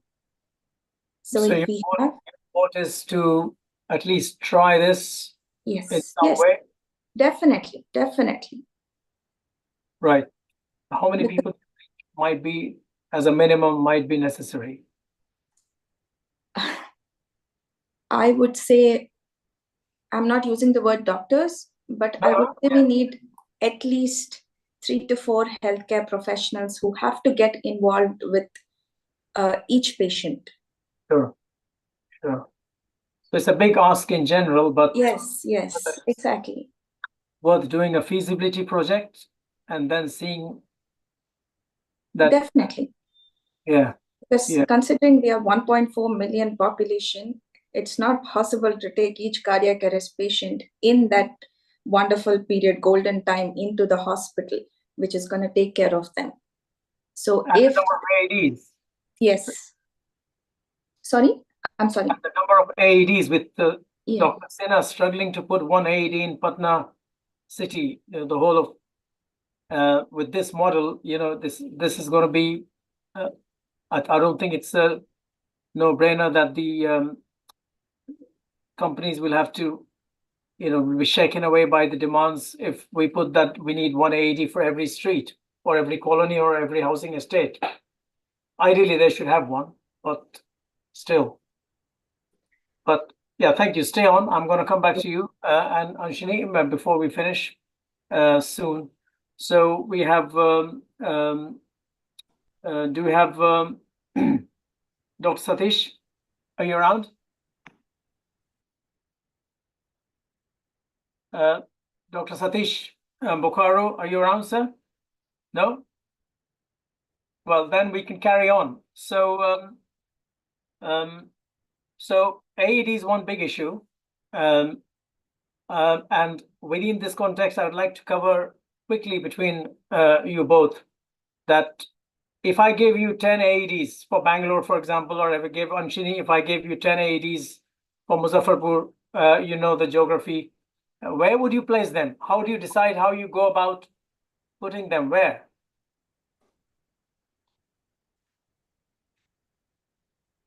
I guess you would either you can take different approaches. One of them could be to divide the city or the town into kind of equally sized regions, or go based on population density and place in each of those different areas. Or you can distribute them amongst places where people are likely to go to, such as petrol stations, police stations, train station, bus stations, kind of places like almost points within the city, which everyone knows, for example, because then you would know if you're in the area, someone has an arrest. Yes, I am near XYZ. This place must have an AED, which it probably will be if it's a point of interest. Okay, so we're talking about community champions knowing where is the nearest AED. Yeah. Okay. There is a comment here on the chat box that if we could do arrangements at the police station and train policemen, traffic policemen. Yeah, I think that is linking into security of the device. Janvi, your comments, please. I think this is a very wonderful suggestion, because police station is something everybody, even the local person, is going to know this is the closest police station to me. So I think that's a wonderful option. Or even in the bigger cities, let me talk about the situation in Bangalore per se. If you walk into a mall, or if you walk into an area which has gated community complexes, all of these places have AEDs. It's basically a requirement right now. If you walk into a mall, if you walk into a big movie theater, if you walk into gated communities, they all have AEDs. But the places that do not have AEDs are densely populated places who do not have access to anything else. So those areas, in my opinion, should be looked into further. Because Yes. people who live in the more affluent side of Bangalore do have access. Whether they know to use it or not is a completely different thing, but they have access. There is an AED placed. Yeah, and I think that's a very valid point. And the high density areas, more like railway stations, airports, and all that, I think it's going to be, perhaps it should be written in the law somehow, I guess, that you have to have an AED at least installed, and a trained personnel to be able to use it if needed. There are some success stories from India which keep coming now and then in the newspapers, that someone had resuscitated. I think of a recent incident at Mumbai airport where someone was successfully. Yes. So anyway, thank you both for your wonderful deliberations. Stay on for the next session that's linked into this. So may I please invite, without any further delay, our next lead presenter, Dr. Swati. Dr. Swati, are you on? Yeah, Dr. Swati, can you pin Dr. Swati, please? Anand.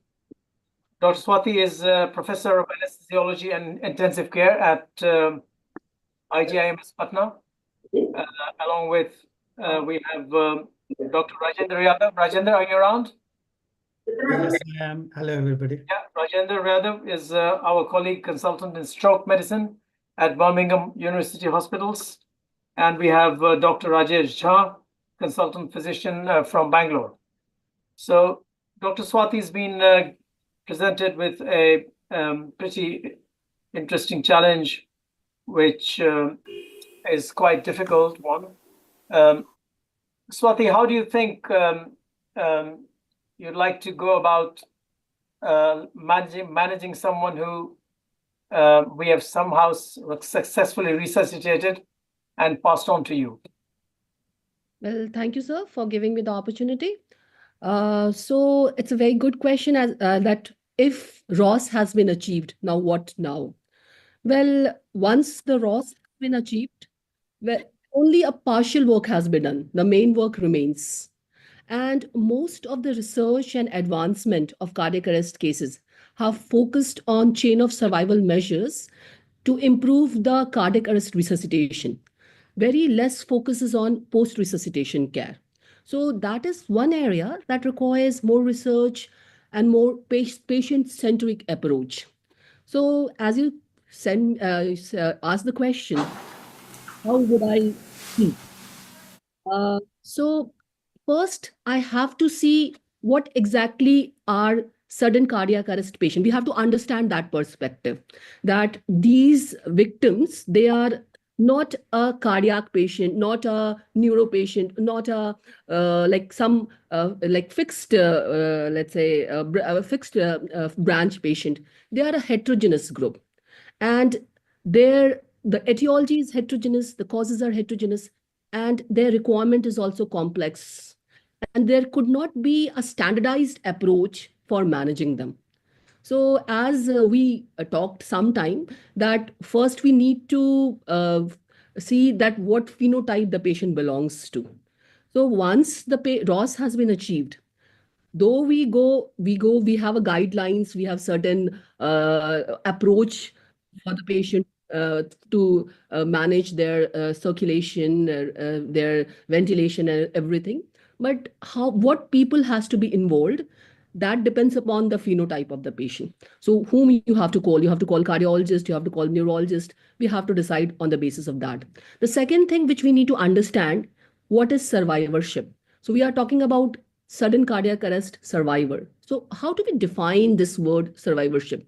Is it that ROS has been achieved, we have stabilized the patient, now the acute stabilization has been done and it's done? No, actually it is much more than that.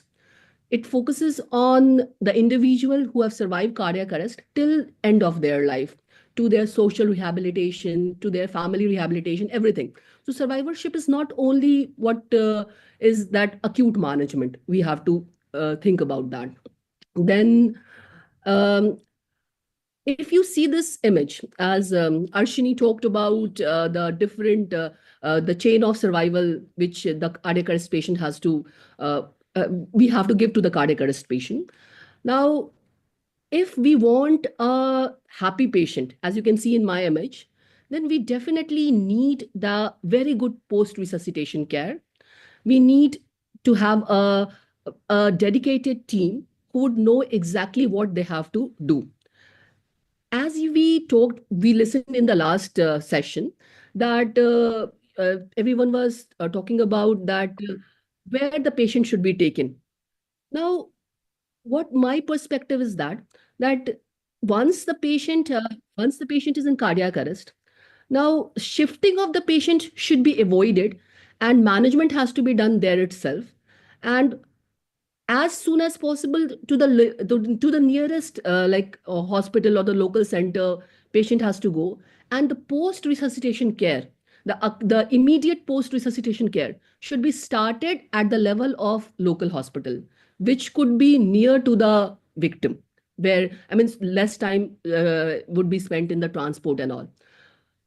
Fine, once the let's say the immediate post-op care, post-resuscitation care has been taken care of, then we can decide for further care, for further management, patient can be shifted. And the shifting would be more stable in that case. There would be more chance what we will give to the patient. So post-resuscitation, it is not necessary that it has to be done in the higher center only. We have to train our centers, our local centers. We have to make them aware. See, this cardiac arrest, the chain of survival or the steps, it has been designed in such a way that even, anyone can follow it. Let's say the basic BLS anyone can follow it. It is just simple steps. Even ACLS are simple steps. What exactly is required is proper training, proper sensitization of the people. So what we need, that most of the centers should be sensitized. They should have at least 3 to 4 dedicated person who would know how to manage the patient, the survivors, the immediate post-resuscitation, how they will manage the circulation, ventilation, etc. And then once the patient is stabilized, then for further care to the higher center, once the phenotyping of the patient has been done, exactly what kind of care, advanced care they require. So let's say this is the flow chart, which is for acute immediate post-cardiac arrest care. If we see this flow chart after return of ROS, what is the priority? The priority is to optimize the ventilation and oxygenation of the patient. And once the patient has achieved ROS, as I could see in the quiz also, which sir was conducting, that how many people remain conscious? What is the percentage of patient remains conscious? Neurologically, they remain conscious. I mean, a very small percentage of patient. Most of them would be unconscious, and definitely that points towards a significant neurological deficit. So to further minimize any more hypoxia to the brain, we have to optimize the ventilation and oxygenation of the patient as an immediate resuscitation care. And for that, there are some specific guidelines that we have to maintain the oxygenation, we have to put the advanced airway device. Now, I just want to say one thing, that if you see this flow chart, any MBBS doctor can follow it. It does not require a specialist. The basic medical training requires person to know how the intubation can be done. So intubation is something which every doctor should learn. Basic medical training says the patient should know how the ventilator should be set up. The minimum setting of the ventilator should be done. So these are the parts of basic trainings. So optimization of ventilation, oxygenation, right? We have to maintain the blood pressure of the patient to maintain the perfusion. We should know then once the initial stabilization is done, then definitely phenotyping of the patient at that place only, if further care is possible at that place only, or patient can be shifted in a dedicated ambulance, the ACLS ambulance, which we at Bihar also is available. In Bihar also, we have ACLS ambulance, which are equipped with ventilator, with devices. Definitely a great lag is the paramedics, the training of the paramedics. But yes, Patna City branch, IMA, etc., they are also conducting a lot of trainings to these ambulance drivers, to the lay persons. So definitely the shifting can be taken care of with a proper training, and patient can be shifted to the advanced center. And if during acute immediate post cardiac arrest care, if some reversible causes of cardiac arrest we can find out after basic investigation, definitely those things should be taken care of. So if a patient's relatives are available, a quick history, a basic investigation which will show us that any electrolyte imbalance, or if a patient has a trauma history, then what immediate investigation we require, right? Now, even in Bihar, at most of the medical centers, I would say, the portable ultrasound machines are also available. Bedside ultrasound point of care machines are also available. So once the patient is stabilized, they can be also used for finding the cause why the patient has landed up in the cardiac arrest. Though this requires little more of training, I wouldn't say that every center can do that and every center has availability for that. But every center nowadays have ventilators. Every centers nowadays have inotropes. They have they know how to give, how to prepare the inotropes. So minimum immediate post cardiac arrest care can be taken at all the centers with little training. I would say sensitization and training. If you see this image, sir, what we can see is that in CPR, as the CPR say, cardiopulmonary cerebral resuscitation, CPCR, the three main organs, brain, lung, and the heart. Now, these three organs are very much, let's say, two-way protection for all these organs are required. So if we maintain the perfusion of perfusion, the peripheral perfusion, cardiac output, then only the cerebral perfusion will be maintained, then only the hypoxia would be prevented, the brain hypoxia would be prevented. We have to maintain the oxygenation of the patient. We have to maintain the certain amount of CO2 of the patient, right? So everything is actually to protect brain, lung, and cardiovascular system of the patient. And for that, we need immediate ICU care of the patient. And in ICU care, we can divide our management into neurological management. I mean, what we have to do in the neurological management, in the intensive care, what we have to do in cardiac management, pulmonary management. So all this have specific guidelines. And again, I would say that the guidelines which are there, they are very basic. They are very basic initially to save the life of the patient. So if I just talk about the neurological management, then in this focuses on to prevent the brain hypoxia, so optimal oxygenation of the patient, and to maintain the cerebral perfusion pressure. So cerebral perfusion pressure, how we will maintain it? By maintaining the mean arterial pressure and by decreasing the intracranial pressure of the patient. So if the center has the availability of monitoring ICP, etc., it can be started, though I would agree most of the center doesn't have. So what is the blanket thing we have to do in Bihar's perspective? In our perspective, maintain the mean arterial pressure. Maintain the mean arterial pressure towards higher side, towards, let's say, 80, 85, 65 is the lower cut of the mean arterial pressure maintenance. Maintain it little higher. Not, I mean, if you maintain it like 80 mm of Hg also, then it is fine. That would maintain the cerebral perfusion of the patient. Then immediate investigation, HB of the patient, hemoglobin of the patient can be assessed. This can be done at any center. And what is the recommendation? That the transfusion threshold is 7 gram per deciliter. In case of cardiac patient, if patient is of cardiac phenotype, our cause of arrest is cardiac, then the 9 gram per deciliter is the transfusion threshold. Then what else? If patient is having any seizure and etc., seizure or any myoclonus, then that should also be managed, because seizure would increase the oxygen requirement of the body. That would decrease the perfusion of the brain. So the symptomatic management also has to be done. Then coming on the card, you have to maintain the perfusion, maintain the mean arterial pressure. And for that, if the center has availability, if it's an ICU, definitely it will have the availability of echocardiography. Not one-time echocardiography. What we need is serial echocardiography. Serial echocardiography, which will guide our management. That is again to maintain the cerebral perfusion. As the inotrope is required, we put the inotropes. We get the lab investigations done. We monitor the therapies which we are giving is managing the perfusion of the patient or not.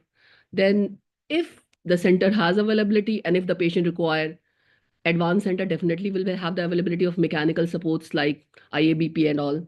Then if the patient requires angiography, then definitely patient, once stabilized, should be shifted to the dedicated center where PTCA can be done, angiography can be done, and the intervention can be done in the patient.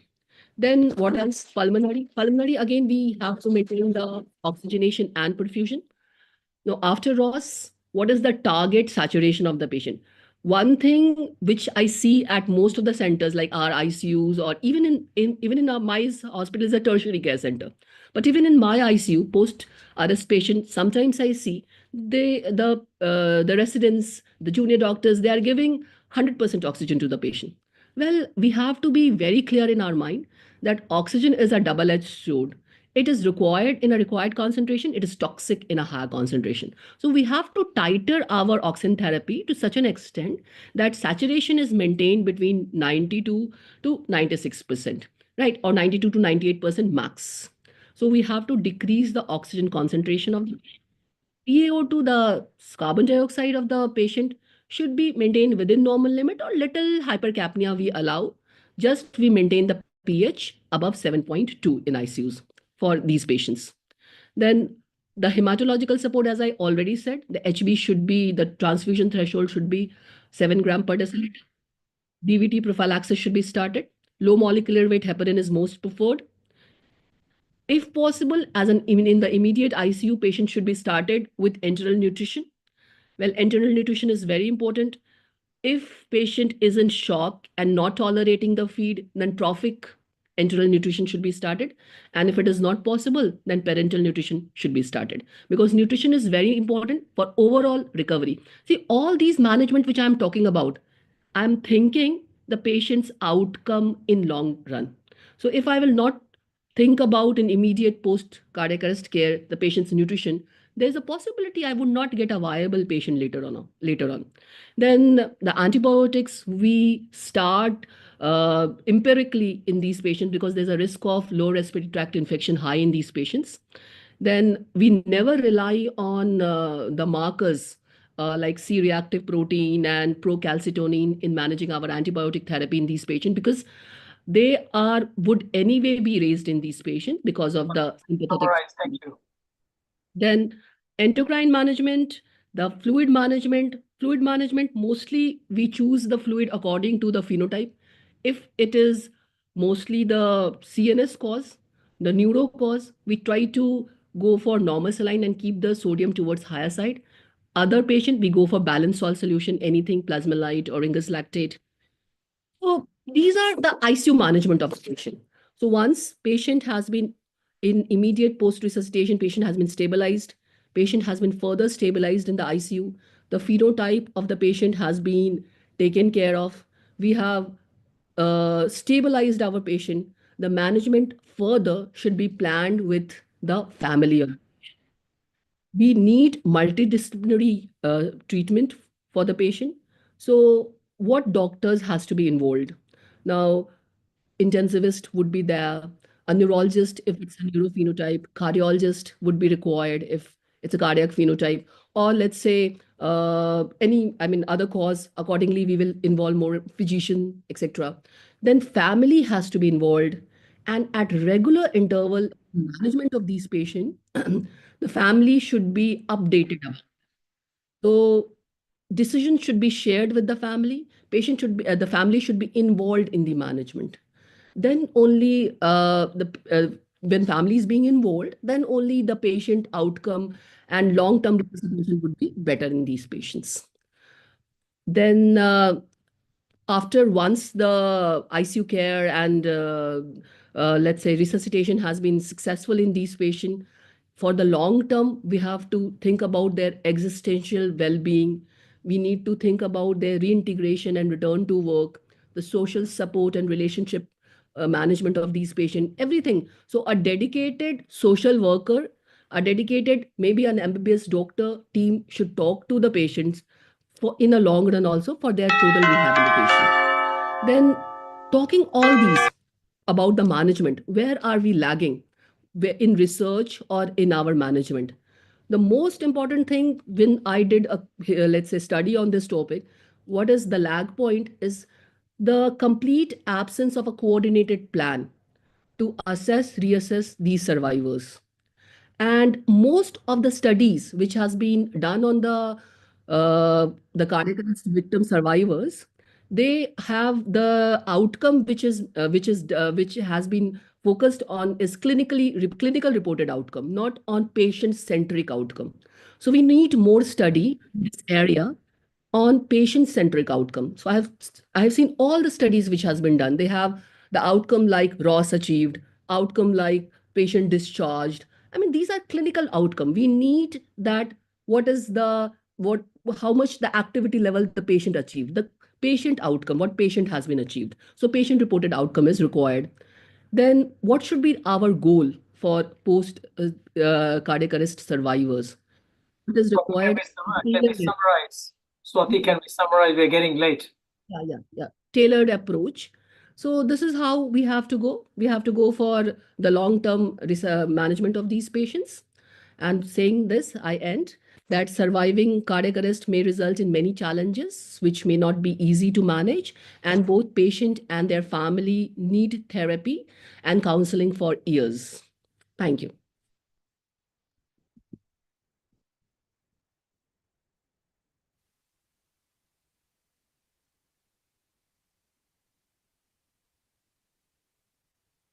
Thank you.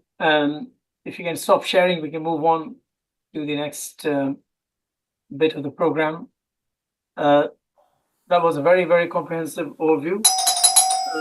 We ran over slightly, but can I have Raj now? Raj, can we put Rajendra Yadav, please? Who's a neurologist. Now, Raj, you've listened to the whole talk. Yes, And very comprehensive, and we've discussed this beforehand. So within the whole context of this holistic care, what is the number one priority which you see as a neurologist and a stroke physician in a survivor of cardiac arrest? Thank you. Thank you, Swati, for a comprehensive presentation. Generally, I think the debate is if the person hasn't recovered their consciousness state.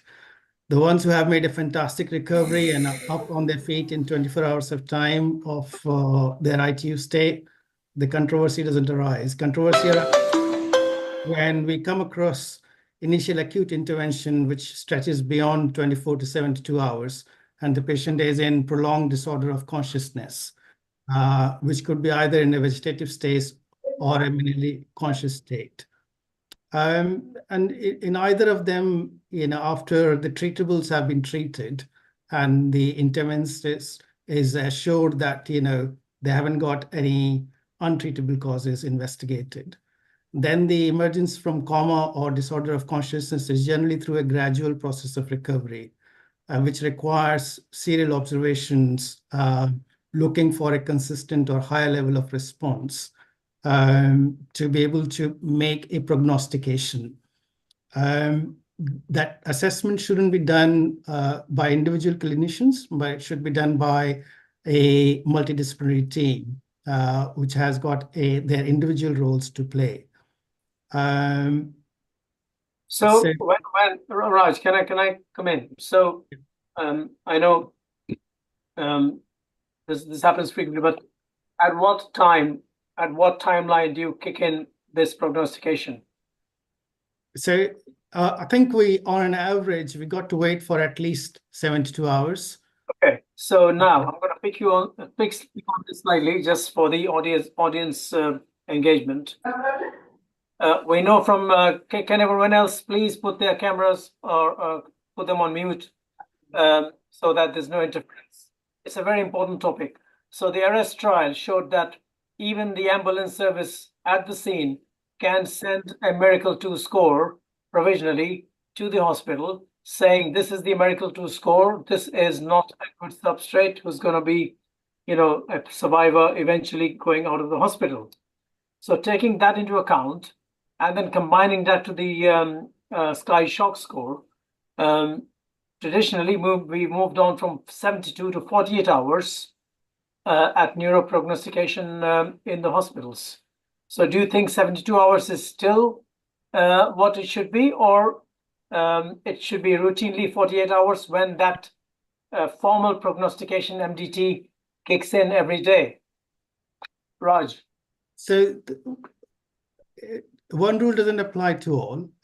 Certainly we have to take the individual patient in the context. And indeed, if on admission, on arrival, if there are, significant poor prognosis markers, then we have to be cautious in making any promises of recovery. There will be times when the intensivist and the clinical team would agree that, further attempts are futile, so we shouldn't be continuing with the intervention. But I'm talking about the selected group of patients in whom we as clinicians are satisfied that we have done the initial treatable interventions. And now here is a patient whose vitals or basic vitals are stable, but their consciousness hasn't regained itself. So that's where it brings the ethical dilemma. When do we call a day? And that's where we need to rely on number of markers of poor prognostic recovery from neurological point of view. Right. So, I invite 30 seconds or maybe 15, 20 seconds each. Comments from our two anesthetists on the panel, Swati Singh and their quick comments as to how long how longest they've had in their intensive care a cardiac arrest survivor? So I would say, sir, 2 to 3 days. I have seen 48 to 72 hours. Is that the longest you've had one in your ICU? As a survivor? Yeah. Oh, I was just thinking of neuroprognostication. Sir, survivor, I think even for 15 to 20 days we have seen. Right. Janvi, if you're still around, how long you've had a cardiac arrest survivor in your intensive care? And was the outcome positive, negative? On the positive side, we've had patients for even 20 days and plus. But we've had patients who were there for more than a month, because not all patients who survived cardiac arrest have a very smooth sailing post-recovery. So they tend to have multiple other issues. They may develop pneumonia, they may develop sepsis. There may be other reasons why the patients are still in ICU. Doesn't particularly have to be a cardiac reason for being in the ICU. But a lot of patients don't have smooth sailing after resuscitating them from a cardiac arrest. So we've had patients for a month. That is the longest that I can recollect. So similar themes coming out.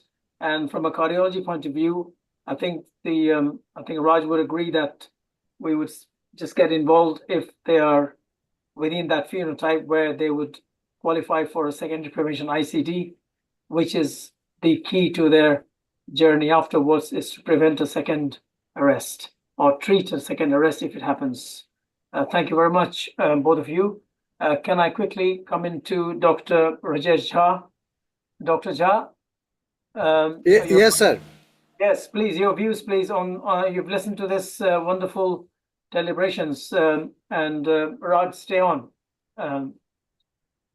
Dr. Jha, what do you have to add things to this from your extensive experience of running? Dr. Jha is a head of the Department of Medicine at a large teaching hospital, Aurobindo Medical College in Indore, and sees cardiac arrest survivors frequently.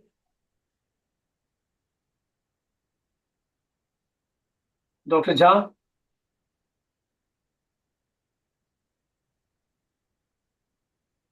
I'm not sure if your internet connection is stable. Breaking bad news can be challenging at this time. So that there are some strategies that can help you do it in a compassionate and respectful manner. And here are some tips what we are following in our institution, like choose the right time and place to share the bad news. Find a private, quiet place where the person can process their emotions without distraction or interruption. Be prepared for a reaction, because sometimes breaking the bad news can be emotional. So be patient and empathetic when you are breaking the bad news. Then have support available. Considering having a support person present, such as a friend, family member, or a counselor.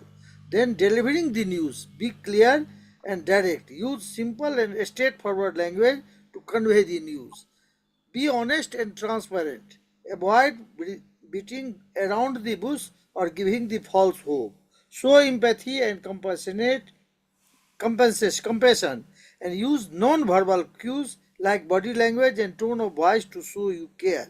And use I statement, meaning by, instead of saying you have, say, I am so sorry to tell you that. So I should be used. And after sharing the news, listen actively. Allow the person to process their emotions and respond to their concerns. Offer support and resources.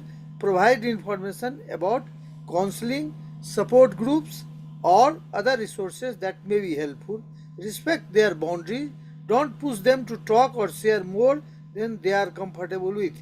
And follow up. Check in with the person after some time has passed to show you are still thinking about them. That's all from my side. Right, so that's a very, very important point. Actually, you put through, which often comes on a day-to-day basis. I'm sure our panelists will agree. Raj, in Birmingham, what strategy do you use before we close this session? in terms of having conversations versus Swati and Janvi might be having day-to-day conversation with intensive care patients sitting outside waiting for hours to get updates? When first we get our house in order, so I think the three common investigative confirmations we follow routinely is brain imaging, preferably through an MRI scan, EEG, and bedside clinical assessment. And then we approach the family through our multidisciplinary team. So we ensure that the room is large enough to accommodate all members of multidisciplinary team. And rather than passing a judgment, each member of multidisciplinary team puts their perspective about patients' clinical journey in the intensive care unit. And towards the end of the conversation, then the lead clinician summarizes the team's view and then opens up to the family to share their emotions and views about the patient. And that's how we proceed in general. Thank you. And I guess you take into account the neuroprognostic reports, which you'll be receiving beforehand, etc. Thank you very much. And give an objective overview for their assessment. Does that vary in India? Is it difficult in Bihar or Karnataka? Swati and Janvi, very quick comments, 30 seconds each, and then we will move on to the next session. Thank you. Yes, it's very difficult in Bihar to communicate with the patient because it's not always we are communicating with the same person. The person who is attending the patient, they changes here very often. So it is really difficult to communicate, and sometimes because of the basic education level, it's difficult to make them understand. And even from our side, to collect a multidisciplinary unit is also difficult actually. So yes, this part we are definitely lacking behind. Sure. Janvi, anything specific from a very large tertiary center from where patients come from all over India, perhaps, if not cardiac arrest? I agree with Dr. Swati completely on this. One, we do not speak to the same relative every time that we give a prognosis of the patient on a daily basis. Second thing, their level of comprehension of what is actually going on, even when you try to explain, is not very clear. But at least what we've done here so far is the entire team, at least the primary intensivist, the cardiologist, and if a neurologist is involved at this point, the neurologist, everybody tends to talk to the patients. First, we discuss how to go about explaining to the patients. And whenever possible, whenever feasible, each person goes and explains to the patient family. Might not happen at the same time because it's very difficult for everybody to find a common time to come and speak. Well, that's very helpful. Thank you, everyone. Thank you, speaker panelists. It's been a very wonderful session, wrapping up, taking some really good points. So that leads us to the last clinical session for the day. And it's my pleasure to invite Dr. Anupam Bambani, Additional Professor, HOD Cardiology, AIIMS Patna, as lead presenter, and our panelists who don't need introduction, Dr. Devi Ram, Senior Consultant Physician, Cardiologist, Purnia, and Professor Dr. D.P. Singh, Consultant Physician and Chairman, API ICP Bihar Forum, to this session, please. So, Anupam, a very quick question. I know you've listened to all of this, you've had a busy journey, but thank you for waiting to till this very end. So where do we see going forward? Thank you, Dr. Ashish, for this involving me in this very, very interesting meeting. So definitely looking at and listening to the points put forth by different speakers, definitely the situation in India is very different from what it is in West. And we talk about situation in cities, and still in cities also it is much lagging behind what is there in the peripheral parts of the developed or Western countries. And if we look at the villages of India, so it is not that every patient, what we have to deal with, cardiac arrest patient, most of them are, or because the largest part of the population is still living in the villages or in smaller towns where facilities are not there. And in addition to that, there are a lot of understanding problem, because understanding means there are social uh, taboos they don't accept. And if somebody who is not a doctor, he comes forward and tries to do something good, uh, then, and if the patient goes wrong, because as we know that all these patients don't finally give good results despite best of efforts. So it is very difficult for them to face the public. People accuse them, and then there is strong non-acceptance to the people doing CPR in areas where people are not really educated. The society is not aware what CPR is. So there is a lot of non-acceptance, a lot of social problem also, in addition to the lack of resources.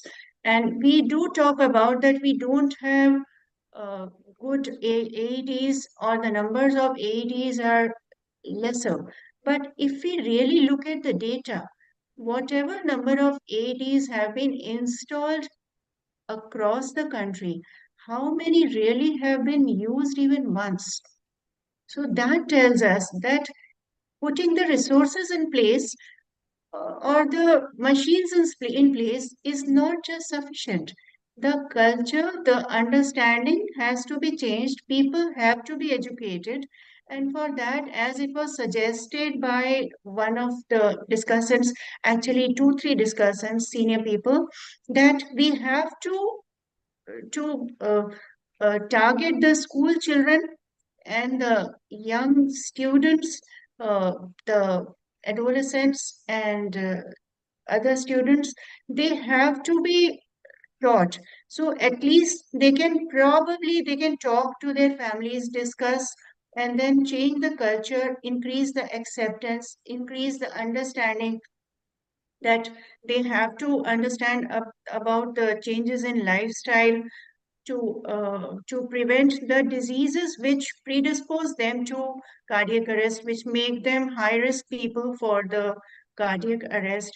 I think a lot of changes in the social thinking, social education, social understanding, they are also required in addition to just making the AEDs available.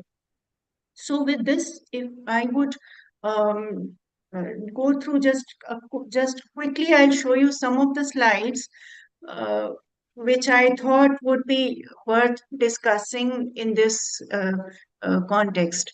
So addressing the challenges in controlling sudden cardiac arrest is one of them is that identification of the individuals who are really at risk of sudden cardiac arrest. Then steps to minimize the risk in individuals identified at high risk of cardiac arrest. Then use of technology, because as we know that cardiac arrest can happen anywhere. And these are the people who don't have immediate access to the resources which can save them. So there has to be some way that the knowledge reaches everybody, and anywhere at any point or in any geographical area, people can have access through technology to a centralized point or many centralized points which they can immediately contact, and some guidance can be given to them for how to go ahead and what to do to save a particular patient. So digital networking may probably help us in this matter, and use of machine learning and AI in generating algorithms, because even if we see the local hospitals, the nursing homes, for example, where cardiologists are not there, there are many small hospitals where only gynecology services are available. So some AI generated algorithms through which they can identify what is going on and how to go further in saving a patient, may help in some way, probably, at least in recognizing the patients are likely to have cardiac arrest, identifying them well in time, and then referring them for further management. Then engaging community, as I said, is as stakeholders in sudden cardiac death prevention program is very important. So here, not only the policy makers and infrastructure developers are to be involved. Every young person should be educated about the heart health, neurological health also, and preventive cardiology, and of course, the training in proper and effective CPR. Now, coming to the first point, identifying the individuals at risk and what can be done to reduce the risk of developing cardiac arrest. So, we can have some patients in whom NSVTs are incidental findings. Many people don't know, and actually, even people having postgraduate degrees in fields other than cardiology or maybe intensive care, they're also not aware that if non-sustained VTs are seen, how should we go ahead in identifying which of these patients are ones who really require further treatment and who among them are really at risk of cardiac arrest, because all NSVTs are not innocent. Then chronic ischemic heart disease patients, as already discussed during your question session, that this is the most common cause of cardiac arrest. And there are many people who have ischemic heart disease, stable ischemic heart disease, but many of them are at high risk and we don't identify them. Unless we identify them, we cannot take further steps to reduce their risk. Then dilated cardiomyopathy, non-dilated cardiomyopathy, and miscellaneous rare disorders like channelopathies, ARVCs, and hypertrophic cardiomyopathy, of course. So going through these issues one by one, let us look at the NSVTs. Should we really forget about NSVTs as innocent arrhythmias, not requiring any attention? Not true. We have to identify and we have to educate people about identifying those patients who can develop cardiac arrest and who initially present to us and give us warning that in the form of NSVTs. We have to see some specific features like they are early coupling ventricular ectopics and personal history of then their cardiovascular risk factors, other comorbidities, family history of sudden cardiac death, and some laboratory parameters also. And especially if these patients have history of arrhythmic syncope, then definitely we have to pay more attention and consider further evaluation for these patients with further tests like echocardiography, Holters, and if they are of not of much importance, the burden is lesser than 10%, then maybe we can forget them. But in other cases, with further evaluation, there we have to identify cases where where cardiac arrest is a strong possibility. We have to identify them and timely treat them so that they can be saved from a situation of cardiac arrest. Then coming to chronic coronary artery disease patients, if these patients, as we know guidelines, everybody knows that if the ejection fraction is less than 35%, they have symptomatic heart failure. Chronic CAD patients, they need ICDs. But what to do in patients who have mildly reduced ejection fraction and not below 35%? These are the patients, many of whom are at high risk of cardiac arrest, but we don't treat them because guidelines don't clearly emphasize on aggressive treatment for them. We have to work on these patients. We have to see if they have some unexplained syncope episodes, then we have to put them through the programmed electrical stimulation. We have to refer them timely to the advanced centers. But for this, the basic physicians have to understand that how to identify these patients. We should not simply dismiss their symptoms of giddiness, pre-syncope as not significant because their ejection fractions don't fall into the high risk category. We have to evaluate them further so that they can be saved from a situation which is irreversible. Then coming to the cardiomyopathies, all of these patients should undergo CMR, and just to identify which ones of these have high risk things which put them into the risk of recurrent arrhythmias and malignant arrhythmias. Other than that, if DCM patients have have history of premature death in the families, in their first degree relatives, then they should all be subjected to genetic testing to identify the mutations which make them high risk for cardiac arrest. And ejection fraction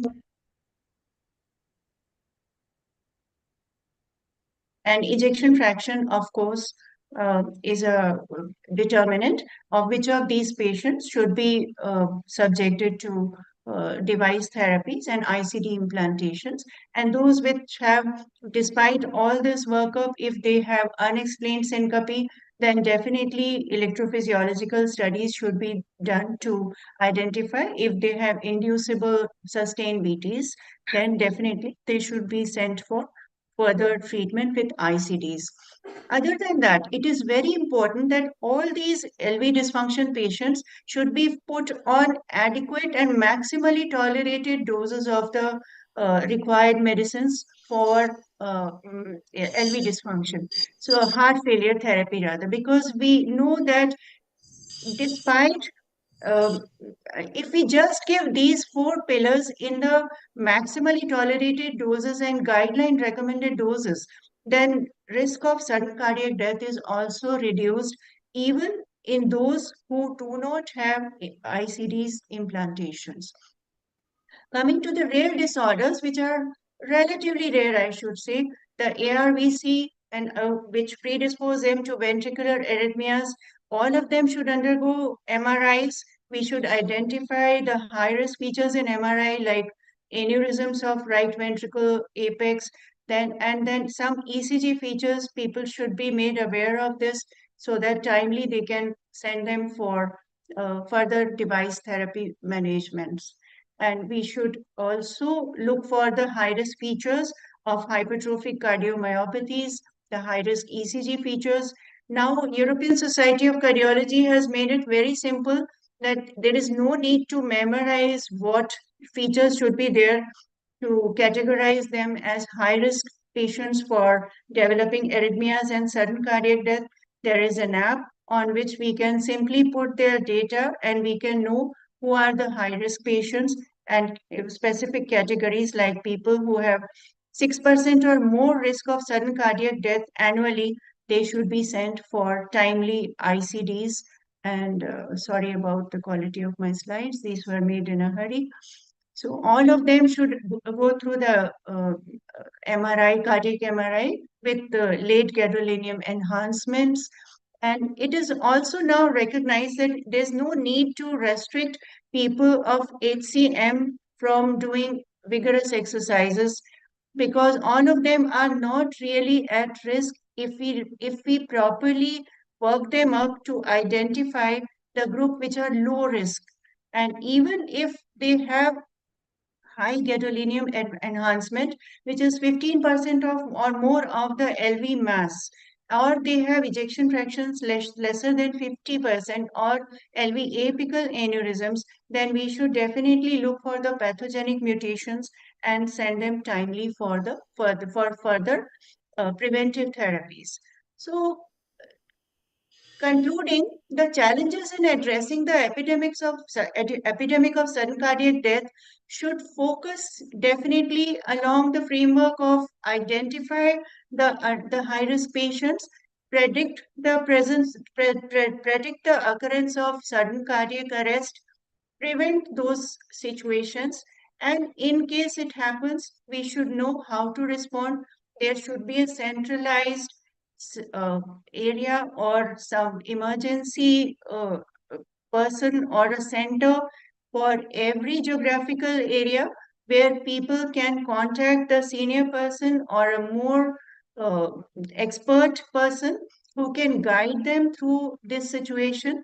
Technology should definitely be of help in handling the or tackling the lack of manpower situations.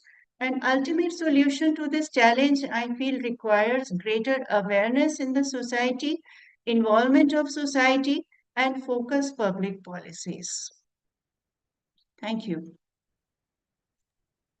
Thank you, Anupam. That was a very comprehensive view from a cardiology perspective, and it just covers what perhaps is thought to be relevant in terms of identifying high risk, how to deal with it, and perhaps predictive as the science moves forward. I'm pleased to say that one of our research fellows is working on is with first such project here, where AI algorithms are being applied on 1280 electrocardiogram, which can predict an event in future. So we will be presenting that in the next STP1 symposium. That brings us to the two panelists, Professor Singh and Dr. Devi Ram, before we move on to the close of this session. So Dr. Devi Ram, are you around, sir? Ram sir, please unmute. Ram sir, please unmute yourself. Okay, if not, then Dr. Singh, just to save time. I think you attended the last meeting in January, and now you've attended the meeting today. They look quite different in terms of structure, content, but the themes are similar. You've done so much of work. We've just learned through the chat box in terms of making a comprehensive report, and I'm so glad that it's all come together now, that we can now produce a final report for 2024 as to what all has been done in this field. So where do you think is the direction of travel, having listened to everyone through this 3.5-hour meeting? Ashish, just we have traveled 11 months and 1 day. Yeah. Because on 14th of January, we had the first sudden cardiac death session. And that was also fantastic. We learned and we tried to move. And if you see this 11 months, there are many encouraging reports from the IME friends, from our API friends, from Medanta, and there is a lot of activations from the physician's point of view or our these professionals that are working in that way. But you know that this is a big country and challenges are very big, starting from the rural background to the urban background. Even in our towns, even our clinics, there are two things that are very, very important, that even our doctors are not aware about the process of CPR. They perhaps know that there are only 5 minutes time if you want to save a patient. If you want that irreversible brain damage is not done. If this is small time, and plus there is no premonitory signs that can say that patient is going to have the sudden cardiac attack, whether in the towns or whether in there. And the CPR, that is so important. How to move that, how to give this training to each and every person, or even suppose one family members must be trained, or in the villages, there should be some community workers whom we should train in the towns. And they should go and teach these people that how to do this CPR. That is one thing. About this, every clinics, not all the compounders, not all the assistants, they are trained. Thus, again, that will be the task in 2025, that we should encourage all physicians who are running clinic, that all staff should be trained at least for the CPR, and every clinic should have this defibrillator. That is, when we are talking about this UK, that 10 out of this, and there are many places that is there. Suppose I put this defibrillator in our Sandwich compound, who will use this? Because there are even inertia in using this defibrillator by the physicians and by the doctors. they do not know how to use this. And again, this inertia must be broken on the part of the physicians. Dr. Mahesh is there in Bhagalpur, is doing very good job there, and he will be very much helpful to carry out this program to the actual site and whatever I'm talking about Bhagalpur area.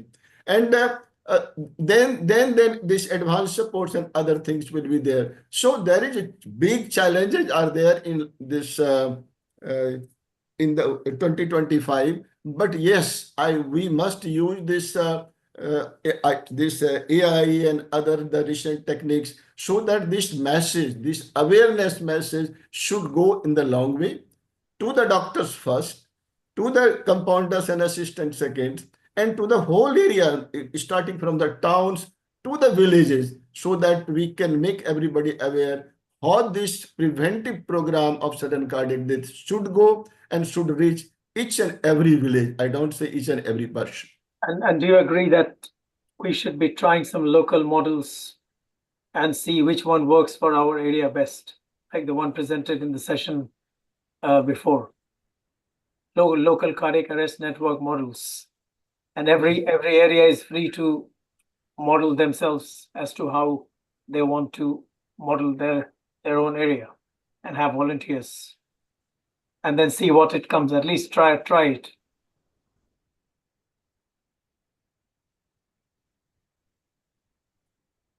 Is Dr. David Amsar around? Yes. Yes, sir. Yeah, can you hear me? Yes, we can. And just your final views on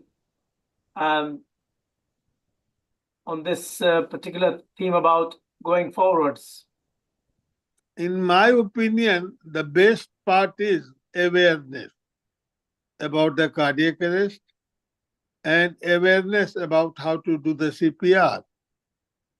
And this could be done by doctors, by having various meetings and courses in multiple places like schools, college, by Nukkad Natak, in Lions Club, in Rotary Club, in various associations by our team.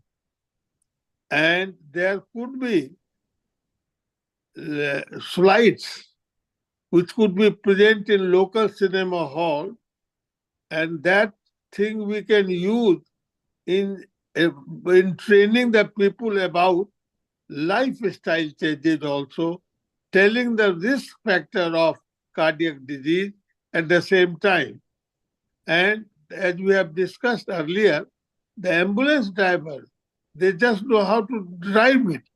Some of the ambulances don't even have oxygen. So that should be made compulsory by the government, that ambulance drivers should know how to do the CPR if that is needed. Police stations, traffic police, they should also know it.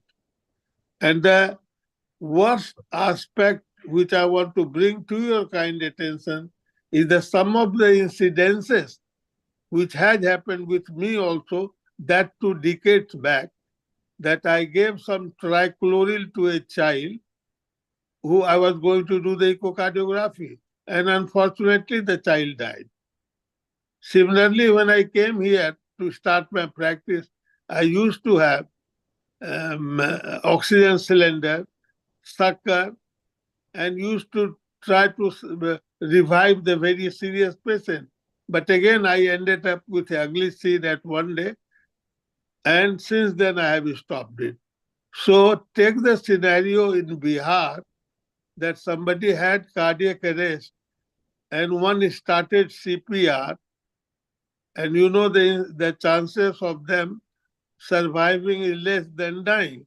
And if something happens there, that is a situation worth recollecting and worth thinking about it.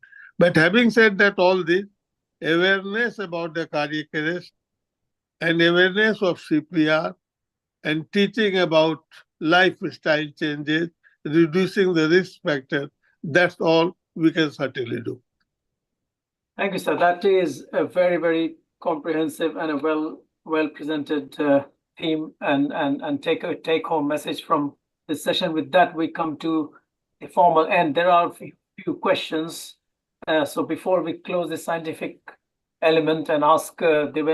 Devendu and Dr. Rajiv Ranjan to summarize, can I just have every single faculty around with their cameras on? And I'm going to ask these questions which have come through the chat box and to me personally. So the first question is, how do we differentiate between cardiac arrest and sudden cardiac death? Is there a sign immediately preceding sudden cardiac death? I think this was covered in the in that Mentimeter, that how many patients may have a premonitory symptoms, which is up to 50%. So cardiac arrest and sudden cardiac death, yes, they are interchangeable terms, but for a witnessed arrest is 1 hour, unwitnessed is 24 hours, and 50% will have symptoms of some kind beforehand. So keep that in mind as key take-home messages, that if someone is not feeling well, you need to have some degree of suspicion depending on what they may be presenting. So that was the first question. Now, in relation to the resus scenarios, there were questions which you all will be seeing on the... Just Ashish, just to add that who survives, they are called this survivors, you know. Yes, sir. With these words, cardiac arrest, who survives, that is called survivors. So that is also should be there. That's a one syndrome. Yeah. And then there's a comment here that why no mention of IMA Bihar, AK and Sinha Institute efforts of sensitizing and training people at Patna and Bihar. I think it's a two-way responsibility when these meetings happen. We are doing this for the benefit of the whole society and not ourselves. So anyone who is aware of any developments which is happening in our state, country, please get in touch with the organizers. This meeting is being organized by 3, 4, 5 organizations. So please, it's a two-way thing. Please continue the dialogue, and we'll have another meeting focusing on futuristic things. It'll be a bit cardiology heavy next year. Now, the third one. Ashish, that aspect was clarified by me. Yes, sir. Yes, sir. Yes. I just thought I must say that this is a two-way thing. Cardiac arrest, you know, I've shown you enough statistics that, you know, bystander use of public access AED in UK is 1 in 10. So mind you, so don't think that there are 10 defibs, all of them going to be used. No, it's just one which might be used. So it's similar scenarios around the whole world, perhaps. Then we have here that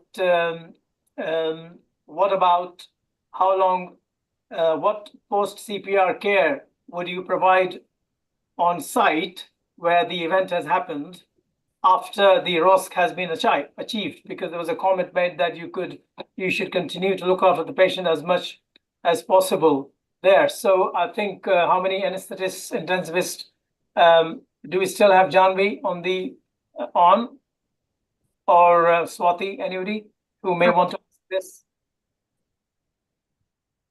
Both are there. Yeah, please. So there's one for you each. So I was giving Dr. Janvi the chance to say first. Yeah, there's a second question for you as well. So please go ahead. We're just mindful of the time. So okay. So immediate at the site, we can maintain the perfusion and we can maintain the blood pressure of the patient. We can intubate the patient on the site to maintain the oxygenation of the patient. So basically, ventilation and the circulation are two things which we can do at the site, which would definitely help us in the final management. When you have the full team, like Anshini presented a model where you have the cardiac arrest network, where the right level of people arrive. Otherwise, it'll just be a question of doing chest compressions.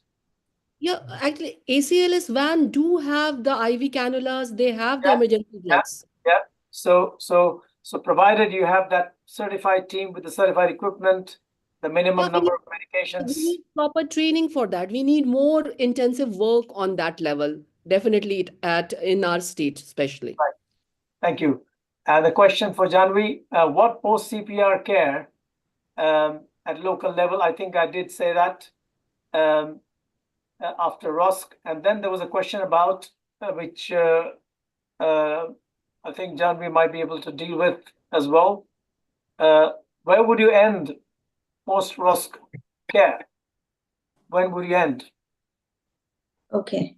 So coming to the post-ROSC care, the first thing you would have to do is oxygenate the patient. So any advanced airway, preferably an endotracheal tube, but any advanced airway, you need to intubate the patient. You need to set appropriate mechanical ventilation parameters. You need to adequately oxygenate, not over-ventilate the patient. That is on the lung side. Or ending the care. Okay. I think we ended only after we neuroprognosticate the patient, first thing. Until that point, we do not decide anything. We do not stop any kind of care that we continue to give the patient. But I don't really think it ends till the patient goes home. Technically speaking, we do take care of the patients continuously for multiple other issues or cardiac related issues till the patient leaves your critical care and goes home. Sure. So post ROSC care means till the patient leaves your institute, goes No, home. ma'am, what was asked is when do you stop the care? Like when you don't have to continue with your care, when you declare the patient. That is once till the neuroprognostication. That is what I said in the beginning. But once we neuroprognosticate that the patient is going to do well, that we can do something else. So till the patient goes home, we continue to take care of the patient. So that's one stream, and the other stream is ending care. Yeah. Ending care and saying that, you know, it's no longer possible for us to carry on. Actually, that depends upon the patient as well. How many comorbidity the patient has, the family, what is the support of the family. It is multifactorial actually. I don't think only neuroprognostication cannot decide the ending of the care. It should be the involvement of the family, involvement of the Yes, of course. knowing about the support of the family. The MDT, which Raj, are you around? Raj, are you around still? Yes, I'm around, Ashish. Yes, right. So yeah, it's about ending post-ROSC care. Any quick thoughts? I think the wider West perspective is that it should be an interdisciplinary approach. It's quite hard for a single professional to have a kind of standalone conclusive approach. Excellent. So I think we have a consensus on that, isn't it? So that was perhaps the last question in this, and with that, I guess we will formally end the scientific bits, and I will request Dr. Devendra Bhushan, who's the secretary of the API Bihar chapter, and Dr. Rajiva Ranjan, kindly to be giving their summary remarks. Dr. Rajiva Ranjan is also involved with us today. I'm just trying to make sure that I have his right designation. He's the secretary of the IMA Academy of Medical IMA Academy of Medical Specialties, which is the academic wing of the Indian Medical Association. So thank you, Dr. Devendra. Thank you, Dr. Rajiv Ranjan, for your concluding remarks. Thank you.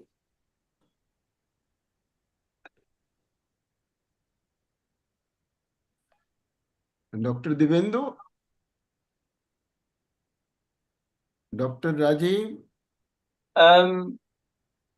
Anand, can you check if both of our concluding remarks faculty are around? Devendra sir is presented, sir. Sir, I'm here only. Hello? Yes. Devendra.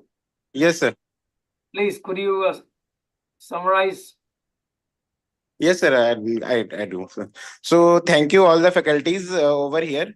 I think it is a very interesting and it shows every aspect of the sudden cardiac arrest, the value of CPR, I'm thankful to the all faculties like Dr. Anshini Thakur, Dr.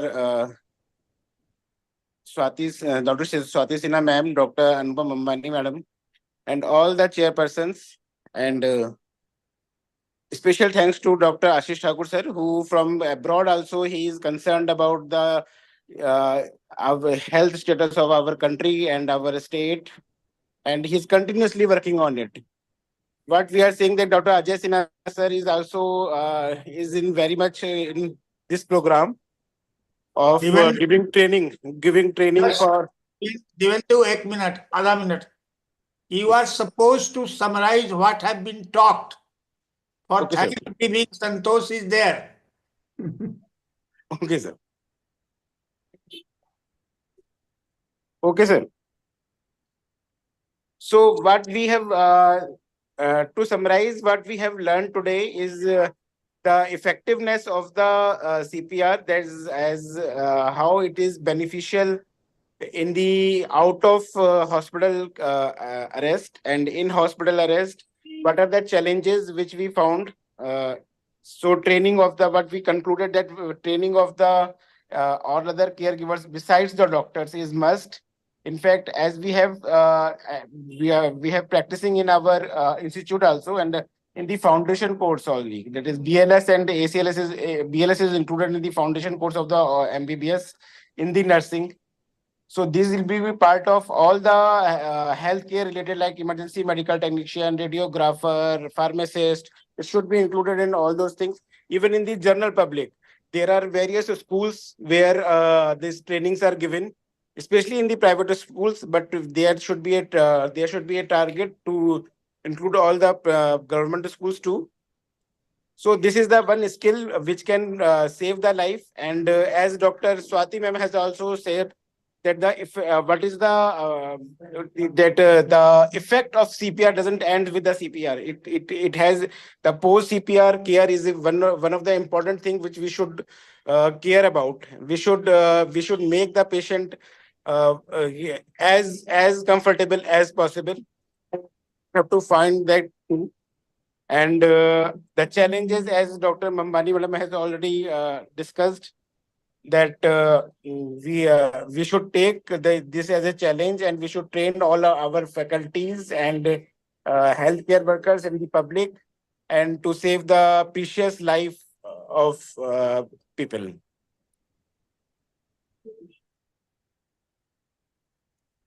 So thank you. Over to Dr. Rajiv sir. Rajiv sir is there.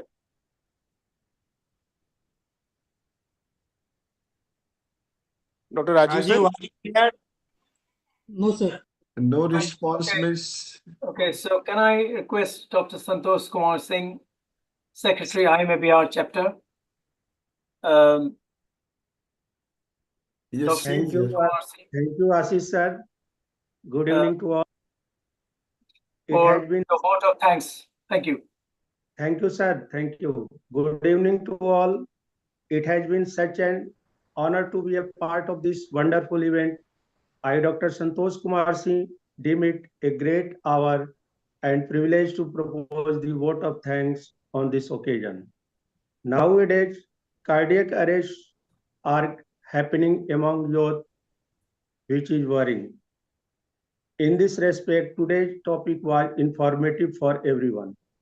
For your kind information, IIM Bihar is providing BLS training since 2018 under guidance of Dr. Ajay sir and Swati ma'am.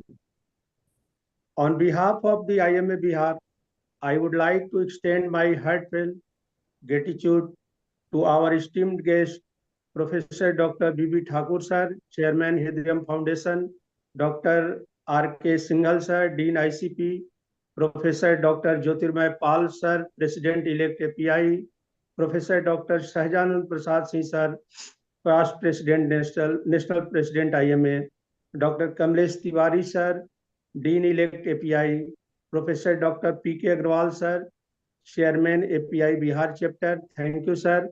My sincere thanks to all the presenters, Dr. Ajay Kumar Sinha sir, Anshini Thakur, Dr. Swati ma'am, Dr. Anupam Bhambani ma'am.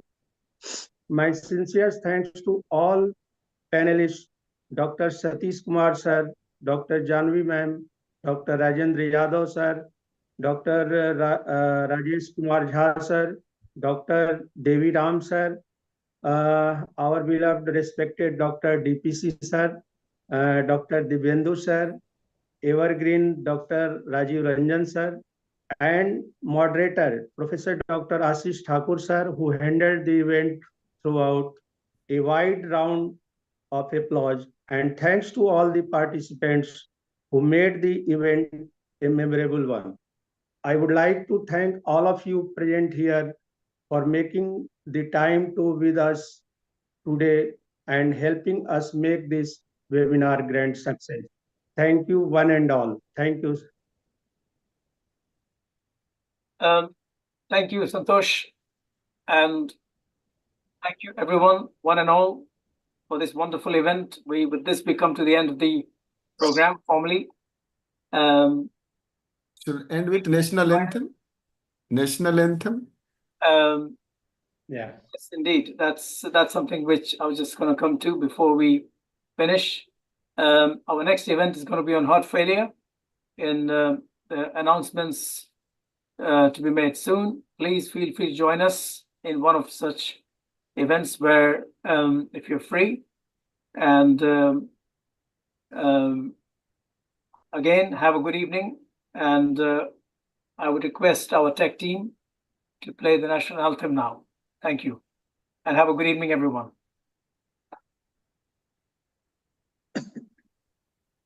मन अधिनायक जय हे भारत भाग्य विधाता पंजाब सिंध गुजरात मराठा द्राविड उत्कल बंगा विंध्य हिमाचल यमुना गंगा उच्छल जलधि तरंगा तव शुभ नामे जागे तव शुभ आशीष मागे गाहे तव जय गाथा जन गण मंगलदायक जय हे भारत भाग्य विधाता जय हे जय हे जय हे जय जय जय जय हे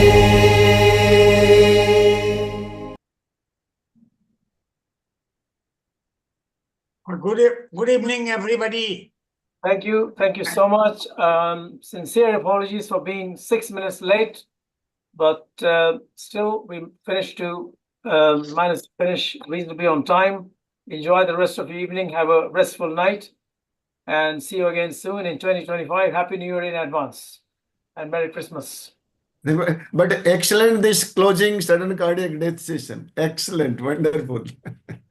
And ending the year with this beautiful update. I'm very grateful to all the faculty who took time to join and have a very fantastic and interactive discussion after pre-discussions, so that we could achieve the discussions, and then we will produce a report for this year and will circulate around to our state and also to the faculty who participated in the first and the second sessions. Thank you, sir. Thank you, sir. Thank you. Good night. Thank you, Ashish. Thank you again, everyone. We are closing the meeting now, and good night. Happy New Year to all of you. Thank you, sir. Thank you, and Happy New Year to you too. अभी समय है. नए वर्ष का अभी प्रणाम कर लेते हैं सर आपको. नहीं, एक बार और करना पड़ेगा. ये बीच बीच में हमारा वीडियो क्यों झाजी बंद कर देते हैं? नहीं, वीडियो तो अपने बंद करते होगे. नहीं सर, इसमें पता नहीं कहाँ कुछ हो जाता है जिसमें बोलना है उसी समय गड़बड़ हो जाता है. वो जो है ना, वो बंद कर सकते हैं ऑडियो. नहीं, इसमें लिखा हुआ आता है, your video has been stop, your audio has been muted.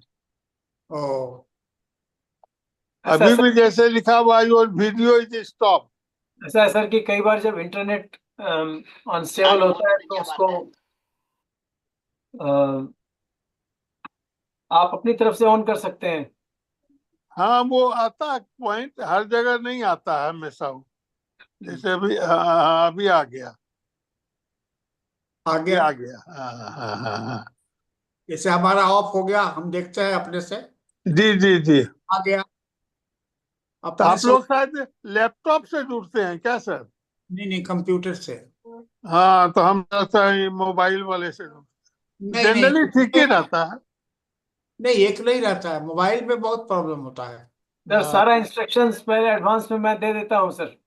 हाँ, वो तो आई कैन सी कि how much hard work you put in organising. एक सेशन के लिए हमको लगता है कई वीक्स, महीने लगा देते हैं आप। It takes me 1 month for the 1 month for one meeting. हाँ, और सबसे अच्छी बात यह है कि ये बच्चियां कितना कमाल कर रही हैं। हम लोग अपना जमाना याद करते हैं तो मालूम पड़ता हम लोग तो 00 थे। Really, she has done very well, very well. हाँ, गजब गजब सर, गजब गजब का ज्ञान है इन लोगों को, और एक्सप्रेशन है, ये है, बहुत अच्छी बात है सर। डॉक्टर महेश, आप कहाँ पर हो? अनम्यूट करो। अनम्यूट करो, unmute. Sir Bhagalpur medical college में सर। प्रणाम सर। पूछ रही है मेडिसिन में हो? नहीं सर, हम एनेस्थीसिया में हैं। डीपी सिंह सर हमारे यहाँ के गुरु हैं। अच्छा, ठीक है, ठीक है। सर आज पूर्णिया में डायबिटीज का बड़ा जबरदस्त कैंप हुआ sir. I saw it. Fantastic. 200 आदमी आए। डॉक्टर डीपी सिंह भागलपुर से आके गंगा पार करके हम लोग को आशीर्वाद दिए। यहाँ चीफ गेस्ट वही थे भाई। हाँ, चीफ गेस्ट थे वो। जी सर, जी सर, जी सर। और क्या कहते हैं हम, लोगों की बड़ी अच्छी जमात थी। हमारे यहाँ रवि मोदी बहुत अच्छा कर रहा है सर। हाँ, फैंटास्टिक। बहुत अच्छा कर रहा है, बहुत हार्ड वर्किंग लड़का है। अवेयरनेस की बात जहां तक है, यंगस्टर्स में is doing fantastic work in different schools. जी सर, जी सर, जी सर, जी सर। वो एनसीटी का कर रहा है। Should we close now, sir? जी सर, प्रणाम I sir. think all of you need some rest and please have a good rest of your evening. And 4 घंटा हो गया लगातार। thank you. Please have some food and something to eat and rest. God bless all of us. Good night. Good night sir. Thank you and Anand 2 minute के लिए wait करना बस, ठीक है? Okay sir. 2 मिनट बस।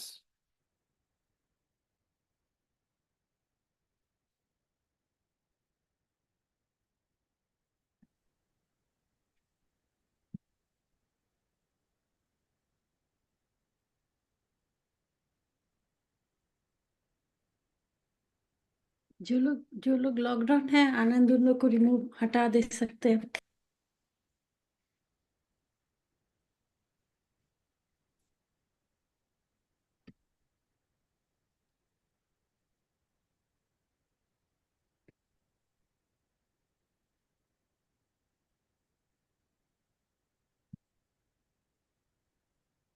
ठीक है Anand, thank you so much.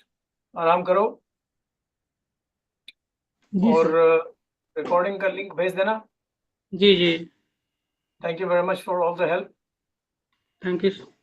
और कुछ लोग नहीं आने से टाइम सेव हो जाता है ना। जी। उसी पर आदमी सरवाइव करता है। ठीक है thank you Anand. Thank you ma'am, thank you ma'am. Doctor Ajay Kumar कौन, वो डायबिटीज वाले कौन थे वो जो लिख रहे नहीं, थे? डॉक्टर अजय कुमार इसमें है, एक IMA में है वो। ओह, यूरो के डॉक्टर हैं, यूरो के डॉक्टर। पाम व्यू वाले कौन है? ये पाम व्यू वाले ही हैं सर, सही पकड़े आप सर। वही है ना? जी, पाम व्यू वाले ही। जो कोविड में बहुत एक्टिव थे टीवी वगैरह पर। और जी। Ajay Kumar urologist palm view वाले। Yes ma'am. तो स्वाति सिंह उनकी बेटी है क्या है, वही मैं पूछना चाहता था। सर ये मैं नहीं जानता हूँ, ये नहीं। स्वाति उनकी वो नहीं है, उनको 2 बेटा ही है। बार बार कमेंट्स काफी लिख रहे थे ना, तो